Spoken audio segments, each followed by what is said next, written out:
Hi, everyone. Welcome to Left Undone Incomplete Investigations. Let me put your chat up there so I can see who's here. Thank you for being here. I'm Catherine. And if you're new, please say hello. So, hi, everybody. I see all my regular people here. Christian and PLM and Ruby and Carrie and Witty Mystic. Hello, Mama 2. Hi. And okay, so Holly is back today. I'll bring her on in a second. She is Idaho Mom Reports, if you don't know, and she's been sitting at the Lori Vallow Daybell's trial every single day in Boise. She hasn't missed a day yet. Friday there was no trial, so she got the day off. Hopefully rested a little bit. I know it's extremely draining to have to be at that courthouse every single day, and there's been some drama there and different things going on. So anyway, if you are new here, please say hello. And if you're old here, please say hello as well. Hi, Marilyn Landis and Trishy, 818. Sensible Crimes here. Okay. Human animal. I never can say your name. Kimberly, I just want to say hi to the ones that are here right from the get-go. Hello. All right. So, just to let you know how we're going to do this today, I am going to bring Holly on. She'll go over who was on trial, like all the witnesses this week, all the highlights, the important stuff. And then after that, we'll talk about the West case because I have a lot to say about the West case. So, all right, I'm going to bring Holly on. Welcome, Holly. And here you go. Hi, Holly. Welcome. Idaho Mom Reports is here, everyone. Say hi. Can you hear me, Holly? Yeah, I can hear you. Okay, so you're here. Say hello. Hi, everybody. Holly's here. Well, hello, all you loyal Loos. How are you? I hope everybody's doing well. Everybody. It looks like everybody's doing good. We have a little crowd in the thing. So I told them a little bit about what the plan is. You're going to talk about what happened that last week in trial, and we'll just go from there. So I put up these notes that we had gone over a little bit, your notes, and it looks like April 19th was, what day was that? April 19th. The first thing I have on here is Detective S. So whoever that was, Detective S. Chief I Financial think that's Information. actually Detective Consitis.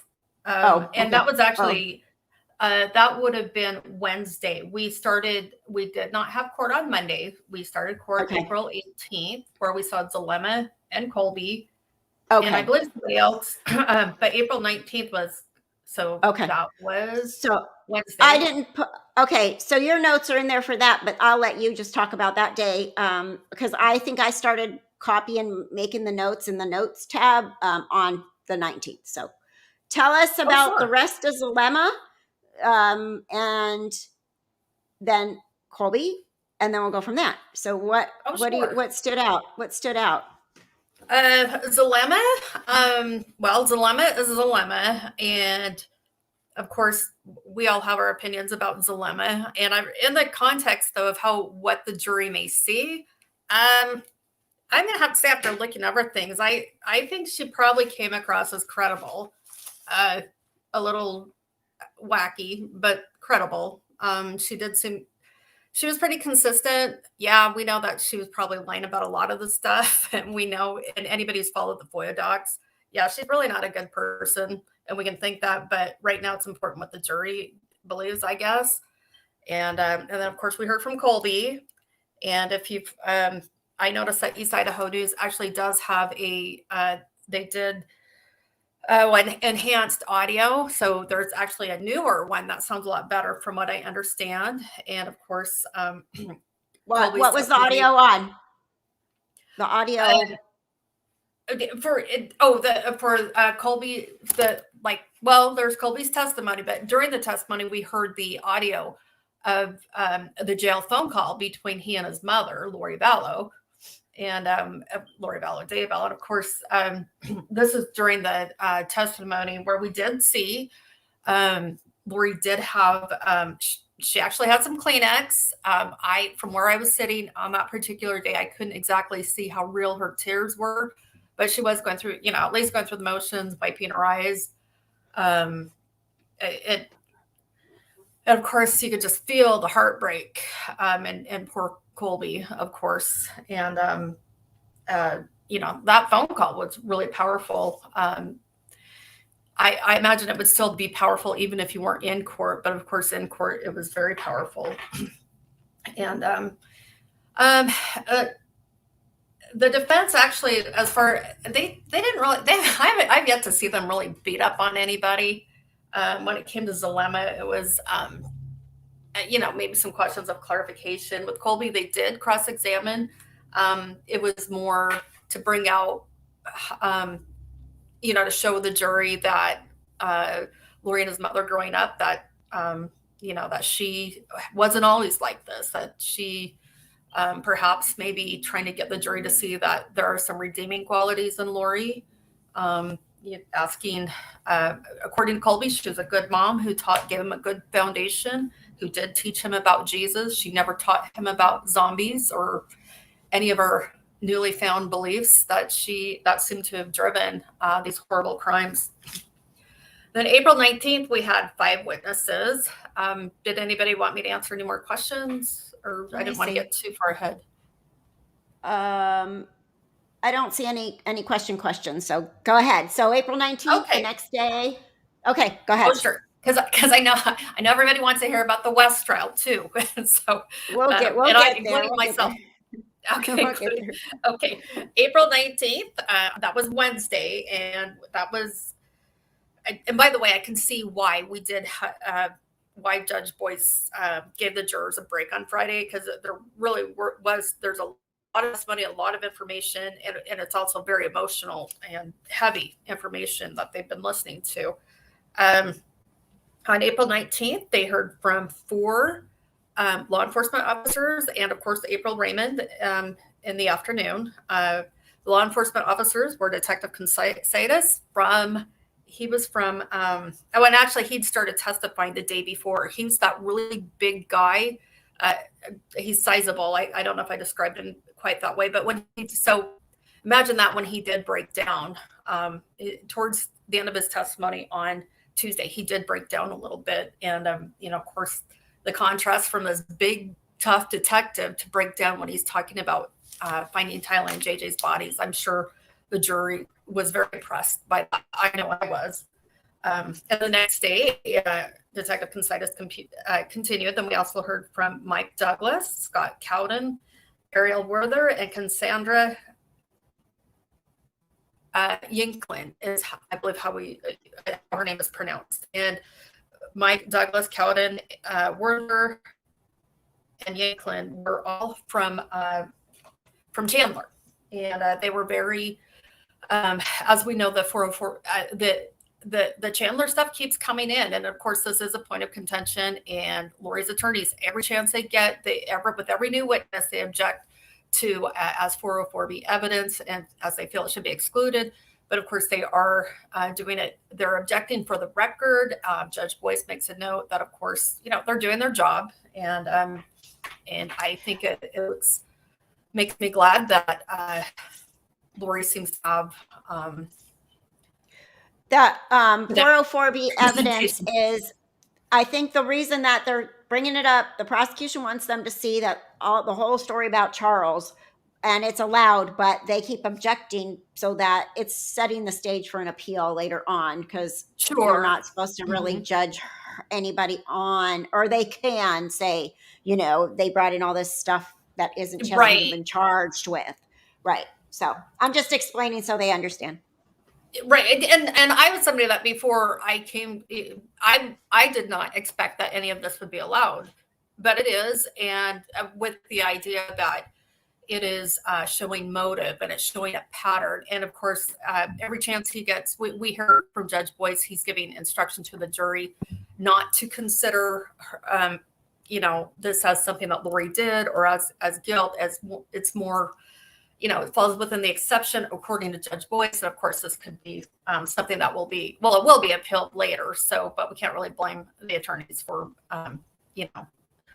for giving Lori a very zealous defense. So they're doing their job. So Okay, I just want to of say course, something. Would you guys mind not saying anything negative about other creators in the chat? I just don't want that to fall back on me. Thanks so much. Okay, go ahead. Sorry. sure. And me too, because I have to see a lot of people in court. Thank you so much, yeah. Mama D. Appreciate that. Go ahead. I'm going to So, interrupt for super chats and stuff. So, oh, sure. Oh, yes. okay. Okay. I think that's fantastic. I mean, you build a very great community, and it's nice to recognize people. And because, of course, I've watched over the years how people have contributed and how you make your Yes, fantastic definitely. videos. And so, of course, we heard from April Raymond. And April Raymond, if you saw her on Dateline or any of those interviews she's done, I think you kind of get the gist of what she testified to in court. She's very credible. She looked great. She'd come in all the way from Hawaii, apparently.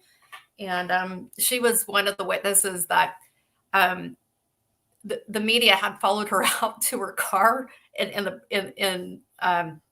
parking lot where all the witnesses seemed to park. And after that, of course, then media were told that they could no longer do that. But you can see her. And I was not one of those people. Maybe I should have. I've been told you all don't really care about that, so I haven't chased anybody with my cell phone. But if you want me to, I can sure try. No, it's not necessary. We don't need you to do that. It's just, and really and truly with, I think, with some of the drama we've seen of some creators being asked to leave, and I won't really weigh in on my opinions with that, but we are under scrutiny, and I'd rather be able to return to court every day versus being told I couldn't. And a lot of it is up to the judge's discretion. So so if somebody said something that I'd done something there, I really wouldn't have a lot of it wouldn't help me cover the case for you all. How's that? Right. Just gotta mind your P's and Q's. Just sit there pretty. Right. It's just pretty as you do this. Keep your phone down here. Right, which will bring me to, there's been a couple times, by the way, and I just wanted to, before I move on to Thursday, April 20th, I just want to set up so you understand where I'm sitting on the 20th. Okay. There is a seat. It always seems to be like when you're the last person into the courtroom is there's a reason for it, because you think it's a good seat because you're within there's nothing blocking you and Lori Daybell. So I've sat in the seat a couple different times, and yes, the view is just, but it gets a little nerve-wracking because it does seem that is the area where the court security is probably the most hypersensitive. So you're really under scrutiny, and of course your hands are visible at all times. So so you get watched a lot, and then also just I don't even know if Lori sees me or not, but I do make eye contact with her, and I'm sure she's got a lot of other things to worry about, but it does. I'm not going to lie. It gets a little nerve-wracking, and to be in her direct vision as well as her attorney's direct vision, and they can observe what you're doing. Not that I'm doing anything wrong, but certainly in that kind of a. And I think I show a pretty neutral face, but I'm certain they probably see me as the adversarial, probably like anybody in that courtroom. I'll go ahead and just describe, go on to Thursday and just let you know who testified. And then I'd like to go back and maybe talk about a few things, if that's okay. Sounds good. Yeah, go ahead. Okay. Go for it. I think maybe it just works better if I just lay out the facts and then maybe give you my opinion or things that I felt. And If anybody has better ideas, please let me know. It's a lot of information. So April 20th on Thursday, we heard from 8 witnesses in a single day. And it was interesting how just like the first 4 witnesses just went boom, boom, boom, boom. And so that morning we heard from Detective Moffitt. We heard from Sydney Shank, the nanny. And I'm sure y'all remember that. Remember, she was the nanny that Lori had hired around the time that JJ disappeared, and Sydney, the nanny, testified to the one time she did take care of JJ And it seemed like it would have been a good setup for JJ, actually. And then we heard from Dr. Josh Wilson. He was the principal at Kennedy Elementary School, where JJ was attending. Now, if you'll remember, this is the principal, and I'm sure you've all seen. Remember, she was the principal that Lori described as that he was always having to grab JJ from out of the car. Just hang on to that, because it does come up again later in the day. Of course, Dr. Josh Wilson was very credible. He seems like a very nice person, seems to care about kids. He really seemed to care about JJ. He wasn't just going to let JJ go without checking up on it. He said, he asked her, well, where is he going? Where will he in school? And of course, that's when she came up with the homeschooling in Louisiana by a relative. And he's like, okay, that's great. We'll hang on to his records until. So I'm grateful for that. It's nice to know that there were some adults, or at least there were some adults around that were a voice of reason during all that. Of course, nobody had any reason to believe that such awful things were going on behind the scenes. And then we heard from Wynn Hill. He's the Dean of Students at Brigham Young University, Idaho in Rexburg. And of course, he testified that not only was Tylee Ryan not a student, neither was Tylee Cox, neither was Lori Vallow, neither were any other variety of names that he used to see if she'd been enrolled. He also testified that she'd never even applied to BYU Idaho. So of course that's interesting, and that contrasts with what other witnesses have testified to, that Lori had told them that Tylee was taking classes at BYU Idaho. And that's not the case, obviously. But of course, but why would she lie? Well, the jury will make that decision. But of course, it's laying the groundwork for some premeditation, perhaps some malice. And then I'll just go ahead and say we heard from David Warwick. I'd like to come back to him because I know that we'll have lots of questions and lots to say about his testimony. And I do have a lot to say. But I thought I'd better go ahead and then tell you the three remaining people after David that we heard from that day. Detective Mattingly from Fremont County. We heard from Agent Benjamin Dean of the FBI, Salt Lake City Field Office, and both I encourage you to listen. They were really good testimonies, and gosh, so much information there. Then, of course, when we broke on Thursday, we were in the middle of hearing from Detective Stubbs. And I'm sure you all remember Detective Stubbs. Remember, he was the one who was with Lieutenant Ball when they went into the apartment. And instead of just hearing the audio, like we've all heard before, those of us in the courtroom got to see the video. So I didn't take a lot of notes because I knew it was really important to just watch, because I knew that we all could pick up on the audio later. But I just... First of all, the look on Detective Ball's face when he was talking to Lori about, she's... Oh, I wish I could see the video. I know. I'm so bummed. I heard it. I really hope that is released, because to me, that was just like, you have to see it, y'all. You have to see it. The look on his face was like... But then it comes out, too, that something that either I had picked up on, or maybe part of the audio was even left out, but the video audio together, you can see that as Detective Ball, or Lieutenant Ball, and Detective Stubbs were leaving. And of course, they were interacting with others. But this is where you see how policemen really work. And not to sound like Melanie Gibb. Hey, you're a police guy. Not like that. No, it was really interesting how they were covertly all this time. They knew exactly what they were doing. They were afraid that perhaps somebody could be upstairs, like Alex Cox. They were already aware. Yeah. They were rightfully fearing for their own, not fearing, but that would have been a great place to sabotage a police officer. So, and then you can kind of hear this as they step out. But I think it was Lieutenant Ball. You heard him say, "Shh." So because they didn't want to tip Lori off that they really knew a lot more than they were letting on. Very interesting. And I'm also really looking for Detective Stubbs too, as he takes a stand again on Monday. Rachel Smith, prosecutor, when she listed, before he testified, she listed a bunch of exhibits. And I do think that everybody's going to be very, very interested when they hear that. Some of the exhibits that we'll be seeing from are Tammy Daybell's Gmail, account, her, and then also a Fitbit that she had. Now, of course, I find that very interesting. I think you all would as well. And I look forward to hearing from Detective Stubbs on Monday I'd like to know more about the Fitbit. Has anybody heard about the Fitbit, about Tammy Daybell's Fitbit prior? I don't think I have. No, I don't know anything about her Fitbit. Oh, this will be very interesting. And of course, nobody's come out and said why she is asphyxiated as of yet, but we have heard Malachi emphasize a bunch of times. So it'll be really interesting. And I do hope we get to hear more about actually what caused her death and what caused the kid's death very soon.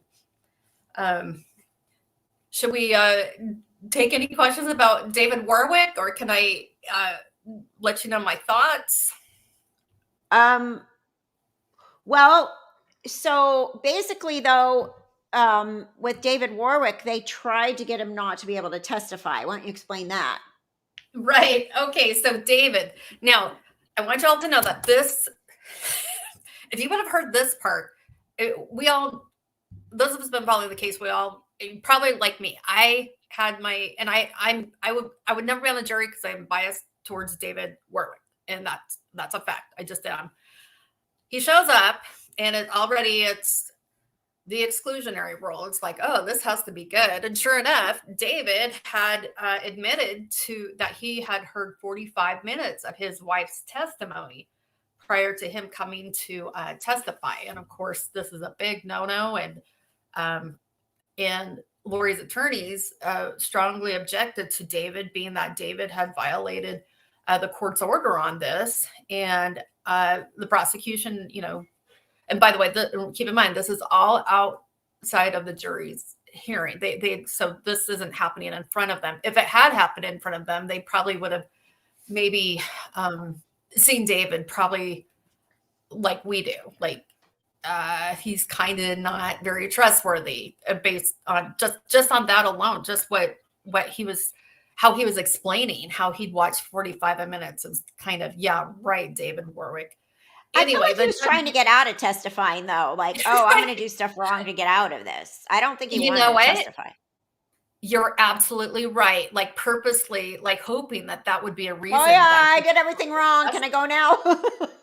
Right. Oh, I hadn't even thought of that. But yeah. So yeah, he's a typical train wreck. However, I'm not so sure the jury exactly saw the train wreck side of David. So, right. So, because they didn't hear that part, they didn't hear him.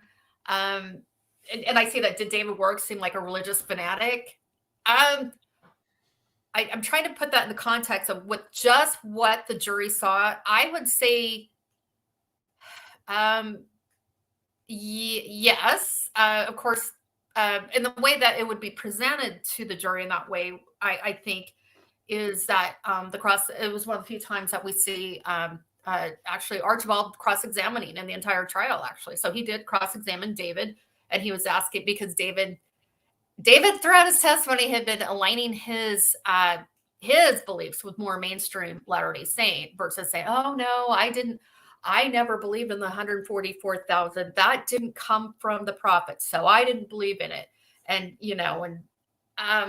things that those of us who actually have followed the case are kind of like, yeah, right, David. No, However, on cross, when he was asked, questions about like his visions of Russia and China invading the United States, he didn't go into, he admitted to it, but he didn't really get too much into it. And that also kind of came out more like David was just kind of going along with Chad Daybell to not be difficult. So I don't know if the jury will believe David or not. David, to me, and he's said this before, it just always kind of bothered me because we know that the prosecution's made such a big point about JJ last being photographed in those red pajamas, and then when he was found, he was buried in those pajamas. So David, Kathleen Curtis, I just started, that made me laugh. Yes, he probably brought germs, and yes, I think you're right because I have noticed I'm getting a little bit of a cold. But yes, David is very interesting. Let's see what I was in the middle of a thought about David. Yes, The red he was pajamas, though, he did not see him in red pajamas. He right. said he was in There we go. shorts and a t-shirt, right? Right, and he even said camouflage. He said that they were camouflage. That's holy. So to me, that's kind of I don't. And I tried to watch David's testimony at Chad's preliminary hearing to see if it's something that David's been saying all along, or if it's something that he dropped the ball. I don't know if you remember, Kathy. Is this something that David's been saying all along about the short T-shirts and camouflage? I don't remember him ever saying what JJ was wearing ever. I feel like people assumed he said the red pajamas because that picture of JJ in the red pajamas, and then JJ was found in the red pajamas. I don't remember him ever saying exactly what JJ was wearing, but I'd have to go back and listen to the preliminary hearing again to know for sure. Right. And I listened last night, and either I just was too tired to really pick up on it, or I'm just wondering if anybody remembers off the top of their head, and I'm only saying that because to me it sounded like wasn't congruent with what the prosecution and what law enforcement is presenting to the jury. However, we did see last week when we saw Melanie Gibb really screw up by saying that, oh yeah, Lori knew that she was off the policy before Charles died. The prosecution has done a really good job of bringing that up again and again. So not to completely discredit their witness, Ms. Gibb, but it just reinforces that perhaps Ms. Gibb was mistaken, or maybe she was lying on just this one part, or basically maybe the prosecution just saying, yeah, we know that David Warwick and Melanie Gibb are liars. However, there are parts of their testimony that we can believe, I guess. But yeah, I was just wondering your thoughts on that, because that to me, I'm sure the prosecution will come back and circle back to David Warwick's statements on the shorts and the T-shirt being what JJ was last seen wearing. Yeah. He said came back on Alex's carrying him, and he was asleep, and he was wearing the camo and the T-shirt. And then, but all along we've heard this red pajama stuff. So, and you will see sometimes where for instance, Detective Stubbs, a very credible witness. However, there was a question where he was asked a question when he said yes, but he meant no. But the prosecution did a really good job of re-asking the question, and they re-asked it one or two times until you could see it finally dawned on him. He's like, "Oh, that's right, I misunderstood." Of course, that's going to happen. With so much evidence and so many things that you have to actually remember. But David, however, he never did make that recovery, and frankly, I'm still perplexed why the prosecution feels that Melanie Gibb or David is a good witness. That's just my opinion. But of course, we're still in the middle of trial, and I haven't had the prosecution sum it up for me as of yet. So, at this point, though, without knowing all the evidence, still not knowing all the evidence, I think they look like big fat liars, and I think they're a waste of. I just don't think they really. Well, I guess maybe when it came to testifying about Chad's wanting David to buy some real estate up there, perhaps that is something beneficial to the prosecution's case. Susan says, word from the ground out there is that Lori is still holding on to her beliefs. Any information on that? I believe she probably is. Yeah, I would be lying if I told you all that she's not crazy. That she's crazy. She is, and you can see it in her demeanor. Her. I know that you all. I know. We did a really good job, by the way. When I was sitting next to Nick from True Crime Rocket Science the other day, and he's such a nice guy. He's gone up to Moscow, so I don't think I'll be going on his show anytime soon, but I'll keep you all posted. He said wonderful things about Kathy and everybody. He's just a really great guy. And I really enjoyed he was very encouraging to me, and just a very nice person. But he did a great job, though. He did a live the other day, and if you'd all like to watch it, I encourage it. He didn't take down so much as what was said. He sat and watched her and just took notes on that. And if that's something you all would be interested in the future, I could certainly do that. I've been taking down what's being said because I think everybody wants to know what's going on. But he did a good job of explaining how she takes notes during certain times. During breaks, she knows to turn her back on us in the gallery. And I believe this is strategic because she's got to stay calm. Her attorneys have probably instructed her to take notes as much as possible, keep her busy, and maybe so her face isn't just right there with the weird demeanor that she has. It's just, and she is mentally ill, but that doesn't mean anything really in Idaho. That's not going to, it'll probably just, she'll still prison the rest of her life. T and 10 Girl 79. Well, Melanie Gribb had that recorded call, and it was really important to get that in. That's why they called her the stand. I don't know about David Warwick. Yeah, that call was huge. I think that call was really important when she called Chad and Lori and that whole conversation. And she asked about the kids, and she said, "Well, I asked Al." And he said, "You don't want to know." I think that's that. If they find her credible, I think that's important. That's huge. And I also think the fact that she opened her mouth to all her friends and they took notes and sent the zombie email. They sent it to me and then they put it on Reddit. Was also big. And that came out of her mouth. So in a way, she is important. Right. Everybody hates her, but I think in a lot of ways, to put Lori away, she's important. Right. And of course, and prosecutors say this all the time, that they have to literally make deals with the devil a lot of times. And it's not something that I certainly wouldn't have the stomach for it. It doesn't make prosecutors happy that they have to do that, but literally a deal with the devil. I think that would describe. That makes sense. Mm-hmm. I mean, to put the actual murderers away. I was just going to, if I may, if just indulge me for a second. Okay, Melanie's biggest lie to me that made me want to, I wouldn't punch her, but let's just say, when she testified that she was always nice to Tylee and that she's always kind. This came out of Melanie Gibbs when she's on the stand. And yeah, I wanted to barf when she said that. So just putting it out there.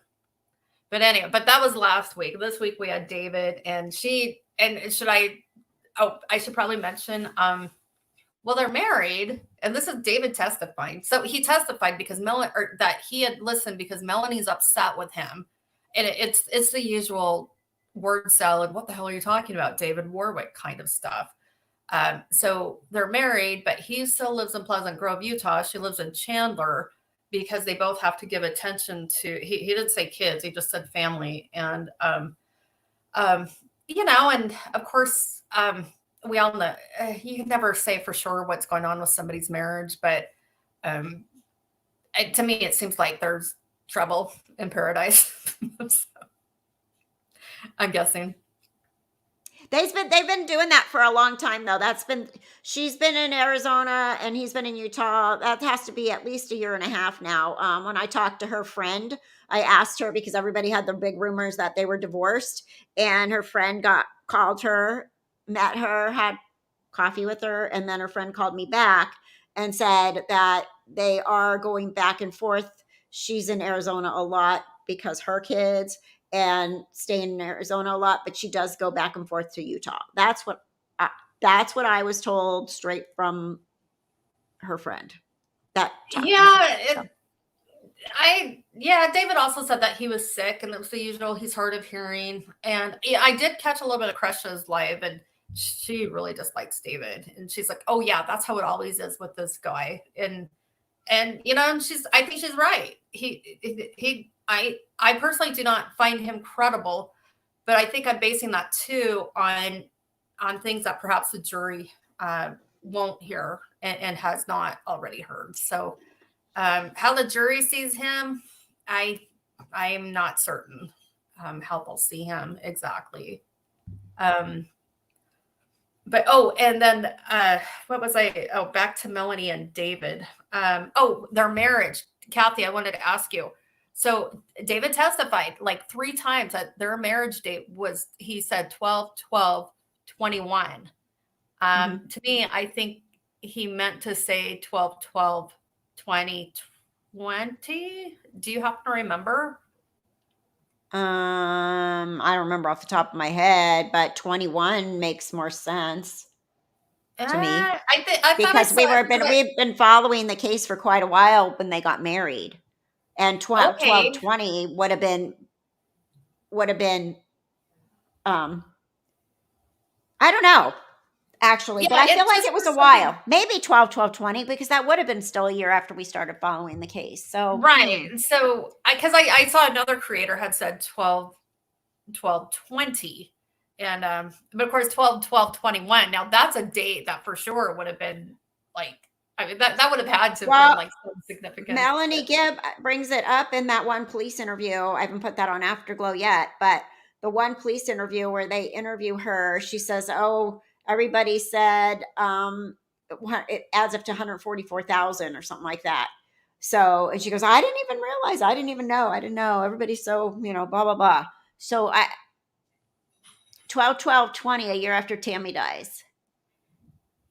Yeah, and I, by the way, when it comes to Melanie Gibb, I agree with Annie Cushing 100%. If her mouth's moving, she's lying. Oh, and speaking of Annie, before I sign off, I just wanted to make certain that everybody knows that Summer has not been in court once. She hasn't been in the overflow. She hasn't been in the courtroom either. And to me, I know it's rough for family members. It has to be. However, Summer is a designated representative for Tylee Ryan. And I'm not trying to sound judgy here, but you know what? I'm sit every day and listen to what was done to this little girl. I think the very least that we could see is her aunt, who's been designated as Tylee's representative, to show up in court on behalf of Tylee. Oh yeah, they That's were married on the anniversary of Alex's death. So 1 year anniversary or 2 year anniversary, I guess is the question. I don't think anyone's supporting Lori either. And I mean, no, I don't know. I mean, but Colby hasn't been there either, right? At this no, point. um, and I get it that it's hard for family members, and I'm sure it's difficult. However, she now has a responsibility. She is Tylee's representative. So to me, that I feel that means, well, guess what? We know it's rough, but you need to be there because the court has designated you as her representative. And I'm sure there's stuff in Summer's life that I probably don't know about. There's probably, maybe Lori hates her or something like that. But still, I think if I were in that position, I would be there because I would feel responsible. I would feel like I needed to be there if I were I'm there and I'm not even designated Tylee's, representative. That's just a thought I have. Yeah, I mean, yes, they designated her so she could be in court. Here's stuff about the. I don't know if this will go through. So she could be in court, not because she is a witness. So they gave her the ability to be in court. So she's the designated representative, but I don't know if she necessarily needed to be in the court because she's the designated representative. I don't know. Her Well, sister's on trial that she grew up with, her older sister. I can't be that judgy on that one. But I mean, I understand, it's yeah, just tough. I think I'm judgy because I see. And just because I'm judgy doesn't mean everybody should take maybe I'm being too judgy and I need to relax, But Annie can be okay. I want to answer this question. Somebody asked, why Summer Night? Because Annie can be there because Annie's not a witness. So Annie can be there. So basically, the designated representative is just someone that was a witness that shouldn't be in the courtroom because witnesses shouldn't be in the courtroom. But because they are the person's immediate family, they get to be there. And so, right, based on a witness that is Tylee's immediate ish family, they did allow Summer to be there, and Colby, and that was the big thing with Kay and Larry. Well, I think that's the Um, victim, though. The designated representative for a deceased victim, I think, is different than just a victim. no, that's what I'm talking about for that victim. Okay. All right. Sh- Oh, okay. She's Now I got you. Okay. That makes sense. Yeah. So it's not like a mandatory thing. It just gives her the ability to be there because as she fits into this category of being that close to this person, that she doesn't have to wait outside while other witnesses testify. Okay. Yeah. Okay. Well, that makes sense. Maybe that makes it a But little easier Annie's for me to been there. swallow. Yeah. Yeah. Yes, she It's has. yeah. She did go home the other day, but she's been there, and it's been a wonderful support for Tylee. And she also brought some of her kids, and it's nice to see that. Of course, JJ's fan. They it's not like Kay and Larry exclude people, but they're um, they're JJ's grandparents, and but I haven't seen anything that by any means have they like excluded anybody in this that's been harmed by these people. So, however, we will be hearing from Summer sooner or later, and Yep. that's going to be interesting, very interesting. Yeah, because she's not said a lot except for that one interview, and they were basically like, "Oh no." And this is going to be another jailhouse Yeah. phone call too, Call. and maybe even a So video that should be call. good. So yes, it will Yeah. be. But Yeah, yes, she did. She said she talked to him in October. Uh, Janice on Dateline or whatever, or 48 Hours, whatever that one interview was with. She said she talked to him in October and they had the phone yes, that's records to right. show it or something. Not On so much. October Yeah. 2nd, yeah. Mhm. She either got her date way wrong or she lied. Probably a little of both, in my Yeah. opinion. Denial's powerful too, Yeah, right. I shouldn't be laughing. They didn't kill anybody, and but still, the enablers get under everybody's skin, including mine. Yeah, well, that's the problem with enablers. They help make the problem Right, worse. right, and I don't know. It's just a really shameful, sad situation. And of course, it would have been so nice if Lori would have gotten help a lot earlier. And I'm still, right now, I'm feeling like she was very manipulated by Chad, but that could be, yeah, I still feel that way, even with the prosecution still digging into Lori like they have. So, and of course, Chad's trial will be interesting too. And but anyway, so Monday we'll pick up with Detective Stubbs. Did you want me to answer any more questions before I sign out? I'm just gonna look back here on some of these notes real quick to see if I have any questions for you. The first one is about Charles co-signed the Jeep. Not Oh really that yes, interesting. Yeah, I do think it's and interesting that the federal agent described Tylee as being very responsible with her money. To me, I thought that was interesting. yeah, they were auto debiting her account from June of 2018 until September of 2019. Um, there's flight. There's an email from a realtor in Hawaii. He said they said there were a couple with no kids and no pets. They were looking for a rental unit. We know that. Lori and Melanie P went to Missouri October 10th, 2019, and they stayed at the Residence Inn in Kansas City. There's a lot of information about who flew where when. It's not super interesting. And then malachite rings came up in this one too. Malachite rings at Etsy. They were to be shipped to Lori Vallow. They were glow in the dark malachite rings. And then it goes on to somebody called Mike Douglas, FBI. He's a forensic accountant. He saw, Yes, report purchases for online and brick and mortar as well. Lori had a $2 million life insurance policy, like she announced to the police at her door. They're trying to kill me for my $2 million life insurance policy. My brother, not this brother, the other one. Remember that? And yeah, and that's for you have to. I hope y'all get a chance to watch it because the look on Lieutenant Ball's face is priceless. Oh, PLM, I just saw that.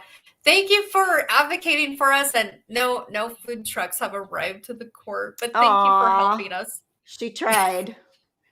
It's a run. I think by my third pizza from Winco Foods last week, I was like, I'm just gonna pack every chance I get. Colby was made the sole beneficiary of the $2 million life insurance policy in August of 2019. That's kind of interesting because they were killed right after that. I understand that the significance of that is that obviously she wasn't planning on Tylee or JJ to be around, but why? So she's paying a high premium for $2 million on herself. That just seemed interesting to me. Yeah. She was getting about $5,700 a month in Social Security money.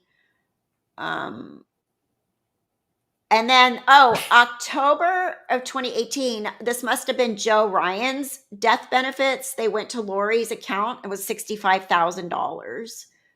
That's what I'm assuming because that was right after Joe Ryan would have died. So Lori got about $65,000. It was probably for Triley, but since she was a minor, she was in charge of it, I'm assuming. On August 9th. Go ahead. Oh, and of course, the detectives did a very good job of showing how initially it did go straight into Tylee's account, and then slowly, not as slowly, but surely, but months to Tylee's death, we see Lori having the auto deposit going straight into her account and no longer to Tylee's. In August 2019, she tried to sell Bailey, the dog, JJ's dog.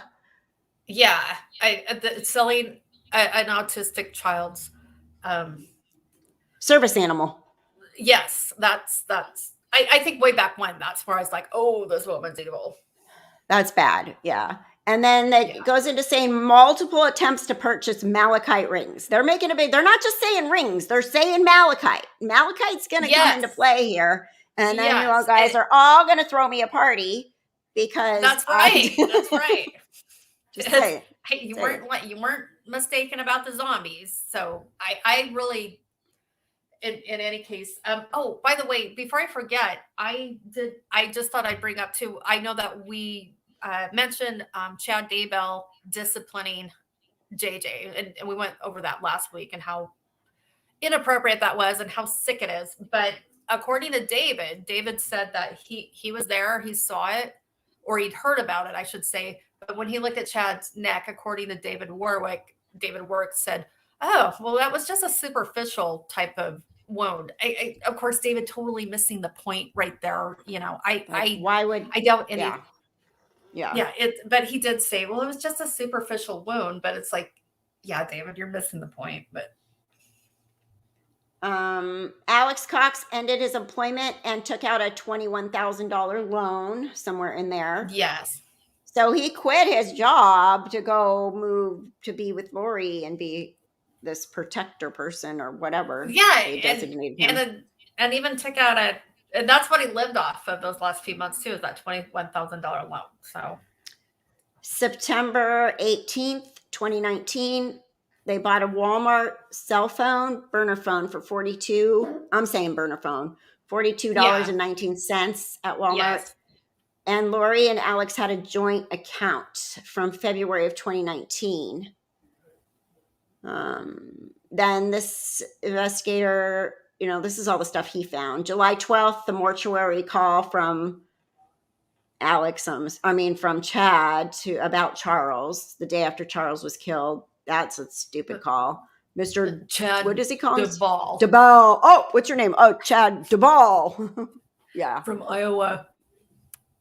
So Idaho. Iowa. My family member. then let's see. This was interesting. Chad started to refinance his home October 8th, 2019, which is the day before the shooting attempt on Tammy. Yeah. And like 2 weeks before the actual death of Tammy, he started to refinance his home. And then he filed for the life insurance from Tammy October 24th, 2019. So like a couple days later.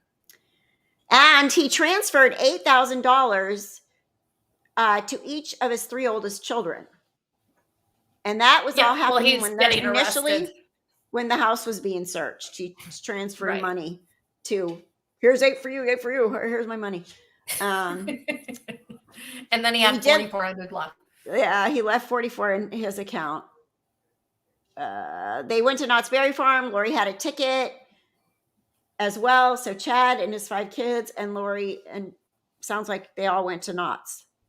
I don't know. Isn't that interesting? I just wanted to remember how Tammy, she'd grown up in Pasadena. And so she always loved going to Disneyland. So I'm certain that was something that was always associated with Tammy. But now they're doing Knott's Berry Farms.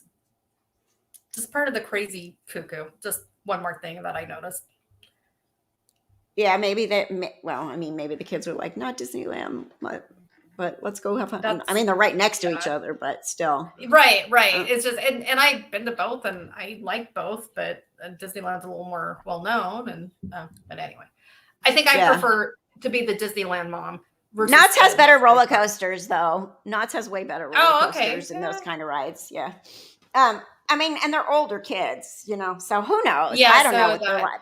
Never know what their logic is. It's just an interesting, and I think actually they did go to Disneyland, and that didn't come out in the trial, but based on what we know before, it was both, I think.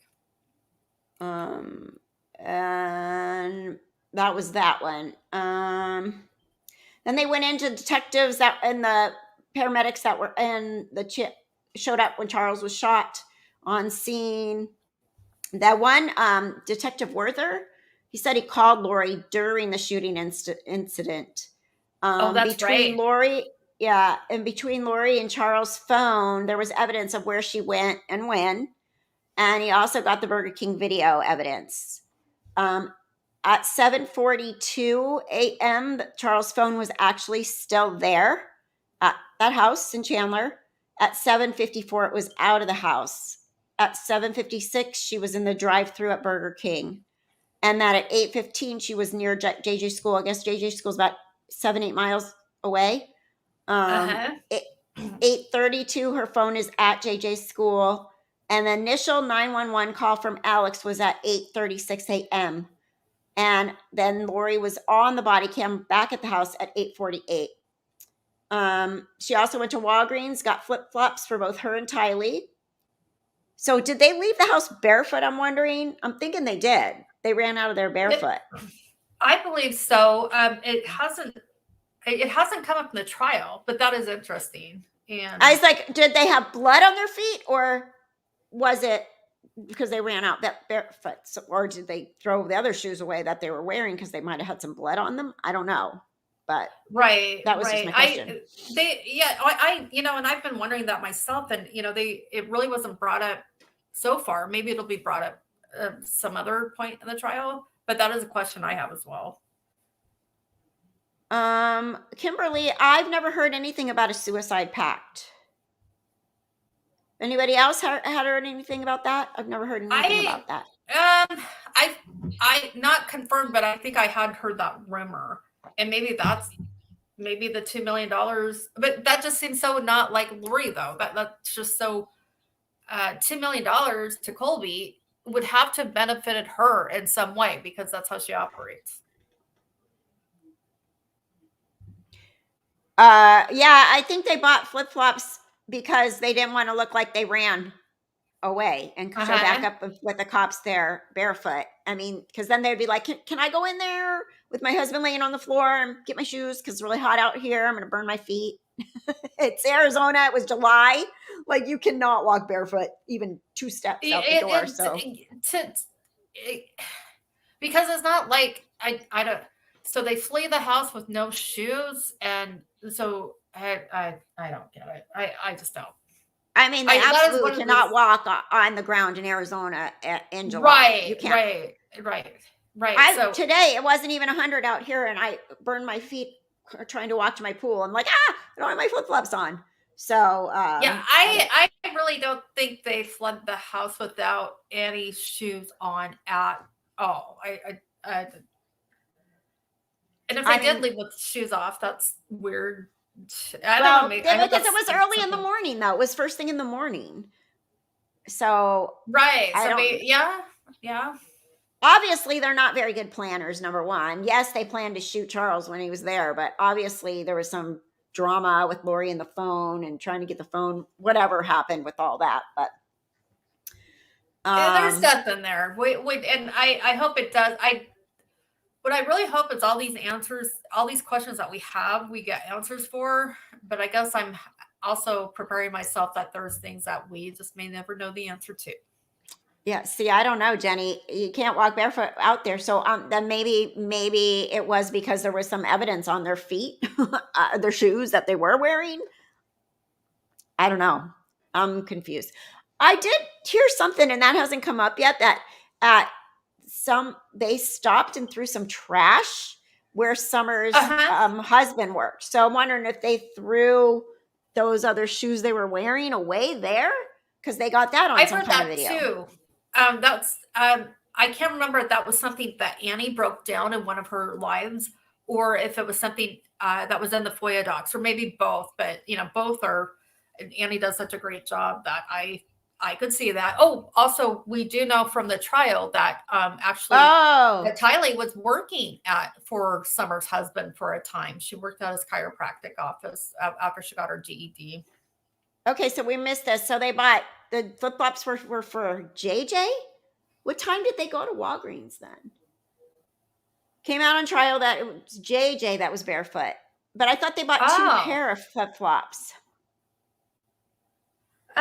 She said one of the police people brought that out. I didn't hear that, but you were there. Do you remember hearing that? Yeah, it was. Oh gosh, I'll have to go back and I can look at my notes quickly if you want. I don't remember that, but it doesn't mean that wasn't brought up in the trial. I'll just have to look at my notes again. I do recall we did not hear from we heard from the officer who interviewed the Walgreens manager, but we haven't heard from like a Walgreens manager. And I'll have to look that up. I don't know I don't remember off the top of my head. That could be the case. In fact, now I want it. It's weird though, because they said JJ was already in the car ready to go to school. So so much still questionable here. If he was already in the car ready to go, then he'd have his shoes on. It may be something even. I think it keeps being brought in is it doesn't make sense, jury. That's why just don't believe it at all, because it doesn't make any sense. Right. I'm not certain that we'll ever understand exactly the events that transpired. We do. I don't believe the jury is going to come away thinking that this wasn't a part of Lori's pattern. Right. Whatever it was weird because it shows they were there when he was shot. And then they're going to Burger King, which, okay, you're taking JJ to school and he needs his breakfast. But what's up with the sudden need to get to Burger King for shoes? No matter who they're for. It's weird. And then the Walgreens. And now this is kind of coming back to me. He did a full diagram, showed us where the Walgreens was, showed us where the Burger King was. And yeah, it's probably there. I could see JJ in the car with no shoes. I would imagine their school wouldn't let him wear flip-flops at school, but that's just weird because of the heat and stuff there. But who knows? Well, according to Lori, it was Charles who'd actually put JJ in the car. So right. But of course, of Lori's speaking, could be a big fat lie. Yeah. Right. But yeah, that I'll have to. I want to look into that again and go over my notes to see who the flip flops were for. Yeah, let's get to the bottom of the flip flops. Okay. Yeah. There was a female detective. I remember her on the body cam. Uh-huh. She's also the one that interviewed Tylee and Lori. We saw that. That was weird. Their whole interviews were weird. Yeah, she testified. She was wonderful. She said she approached Lori and learned she was the wife of Charles and sister of Alex. And she told Lori that Charles was deceased. And she said Lori had little reaction about that. But she said she already knew because she was there when it happened, the bottom line. Right. And even Detective Moffat, they were both Detective Moffat and Detective Jacqueline were it was bizarre, their reaction, the whole experience. Yeah. And Lori told them in that interview her marriage was ending. She said she saw Charles on the floor, but JJ was in the car. Yeah, and so it's more of what? Yeah, it's just more of it. Just Lori's just not making any sense. I haven't seen really anything where the detectives give us any definitive answers of what actually happened. It's what they're showing us is just what Lori said and how it's inconsistent and doesn't make sense and it's weird. I think the flip flop part could be true. I forgot work shoes once, driving sneakers, and had to buy glittery sandal time flip flops at Walgreens. Yeah, for sure. But there's times when you just need those Walgreens last minute shoes. I mean, for real, because flip flops break. You're on the way to the beach or something. Like, oh crap, I need new ones. And then Archibald did ask him if Alex was arrested. That was, I guess, on cross, and he said no. So Archibald's trying to be like, well, nobody was arrested over that whole thing. So, Oh, yeah.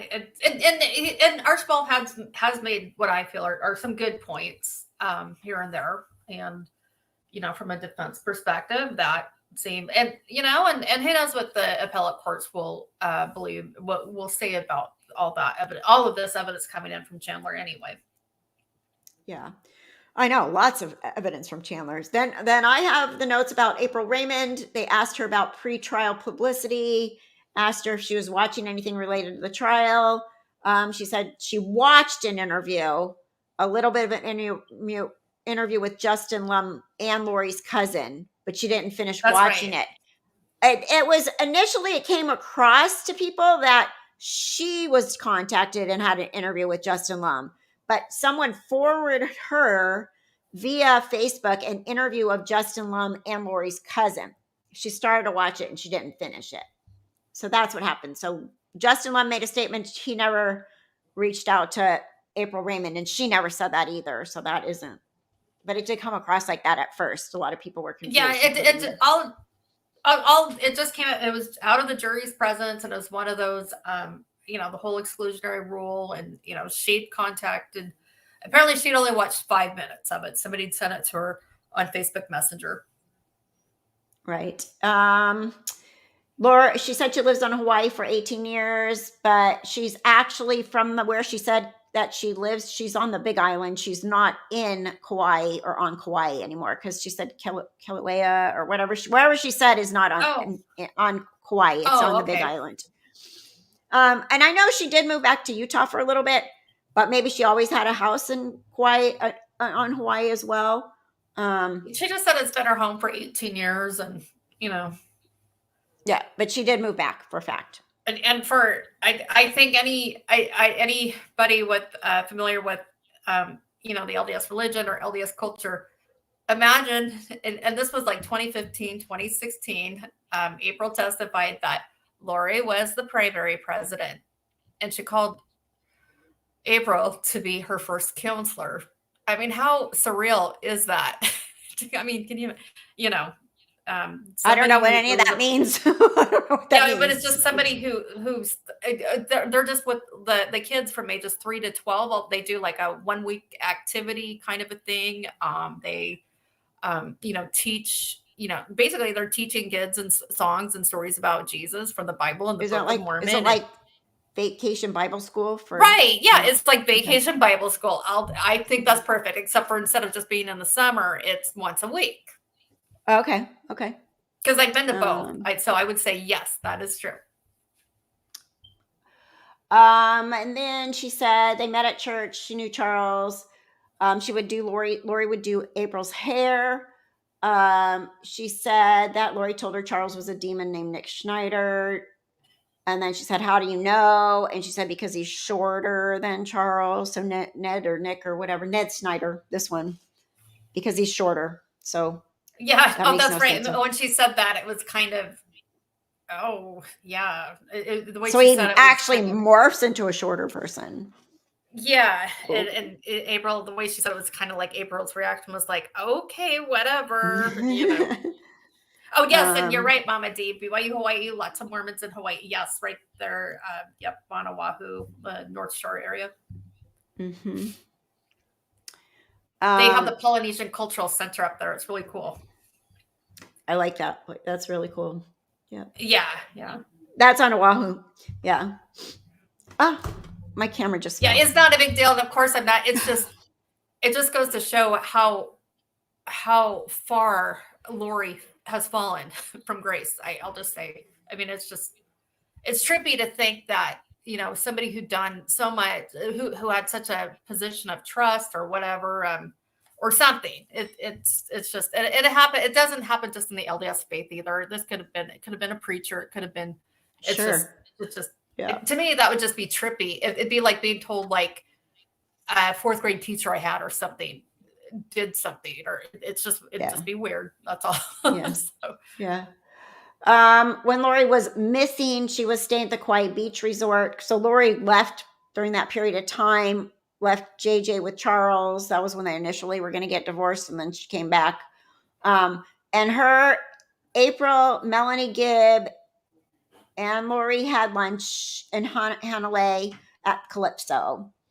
That's right. And Lori asked April not to respond to Charles. I guess this is when Charles was like, trying to get info, like, "Where's Lori? She fell off the face of the earth here. We're trying to find her. She left me with JJ." And Lori told April. And this is where we know that Melanie Gibb believed it. So, and by the way, that is something where Archibald was bringing in.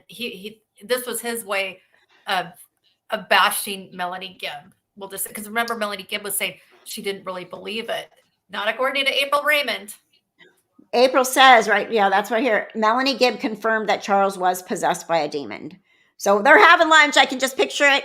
And Lori's like, and Charles is Ned, and ask Mel. Mel will tell you. Is she? Yep. Demon all the way, I promise. I will say, cross my heart.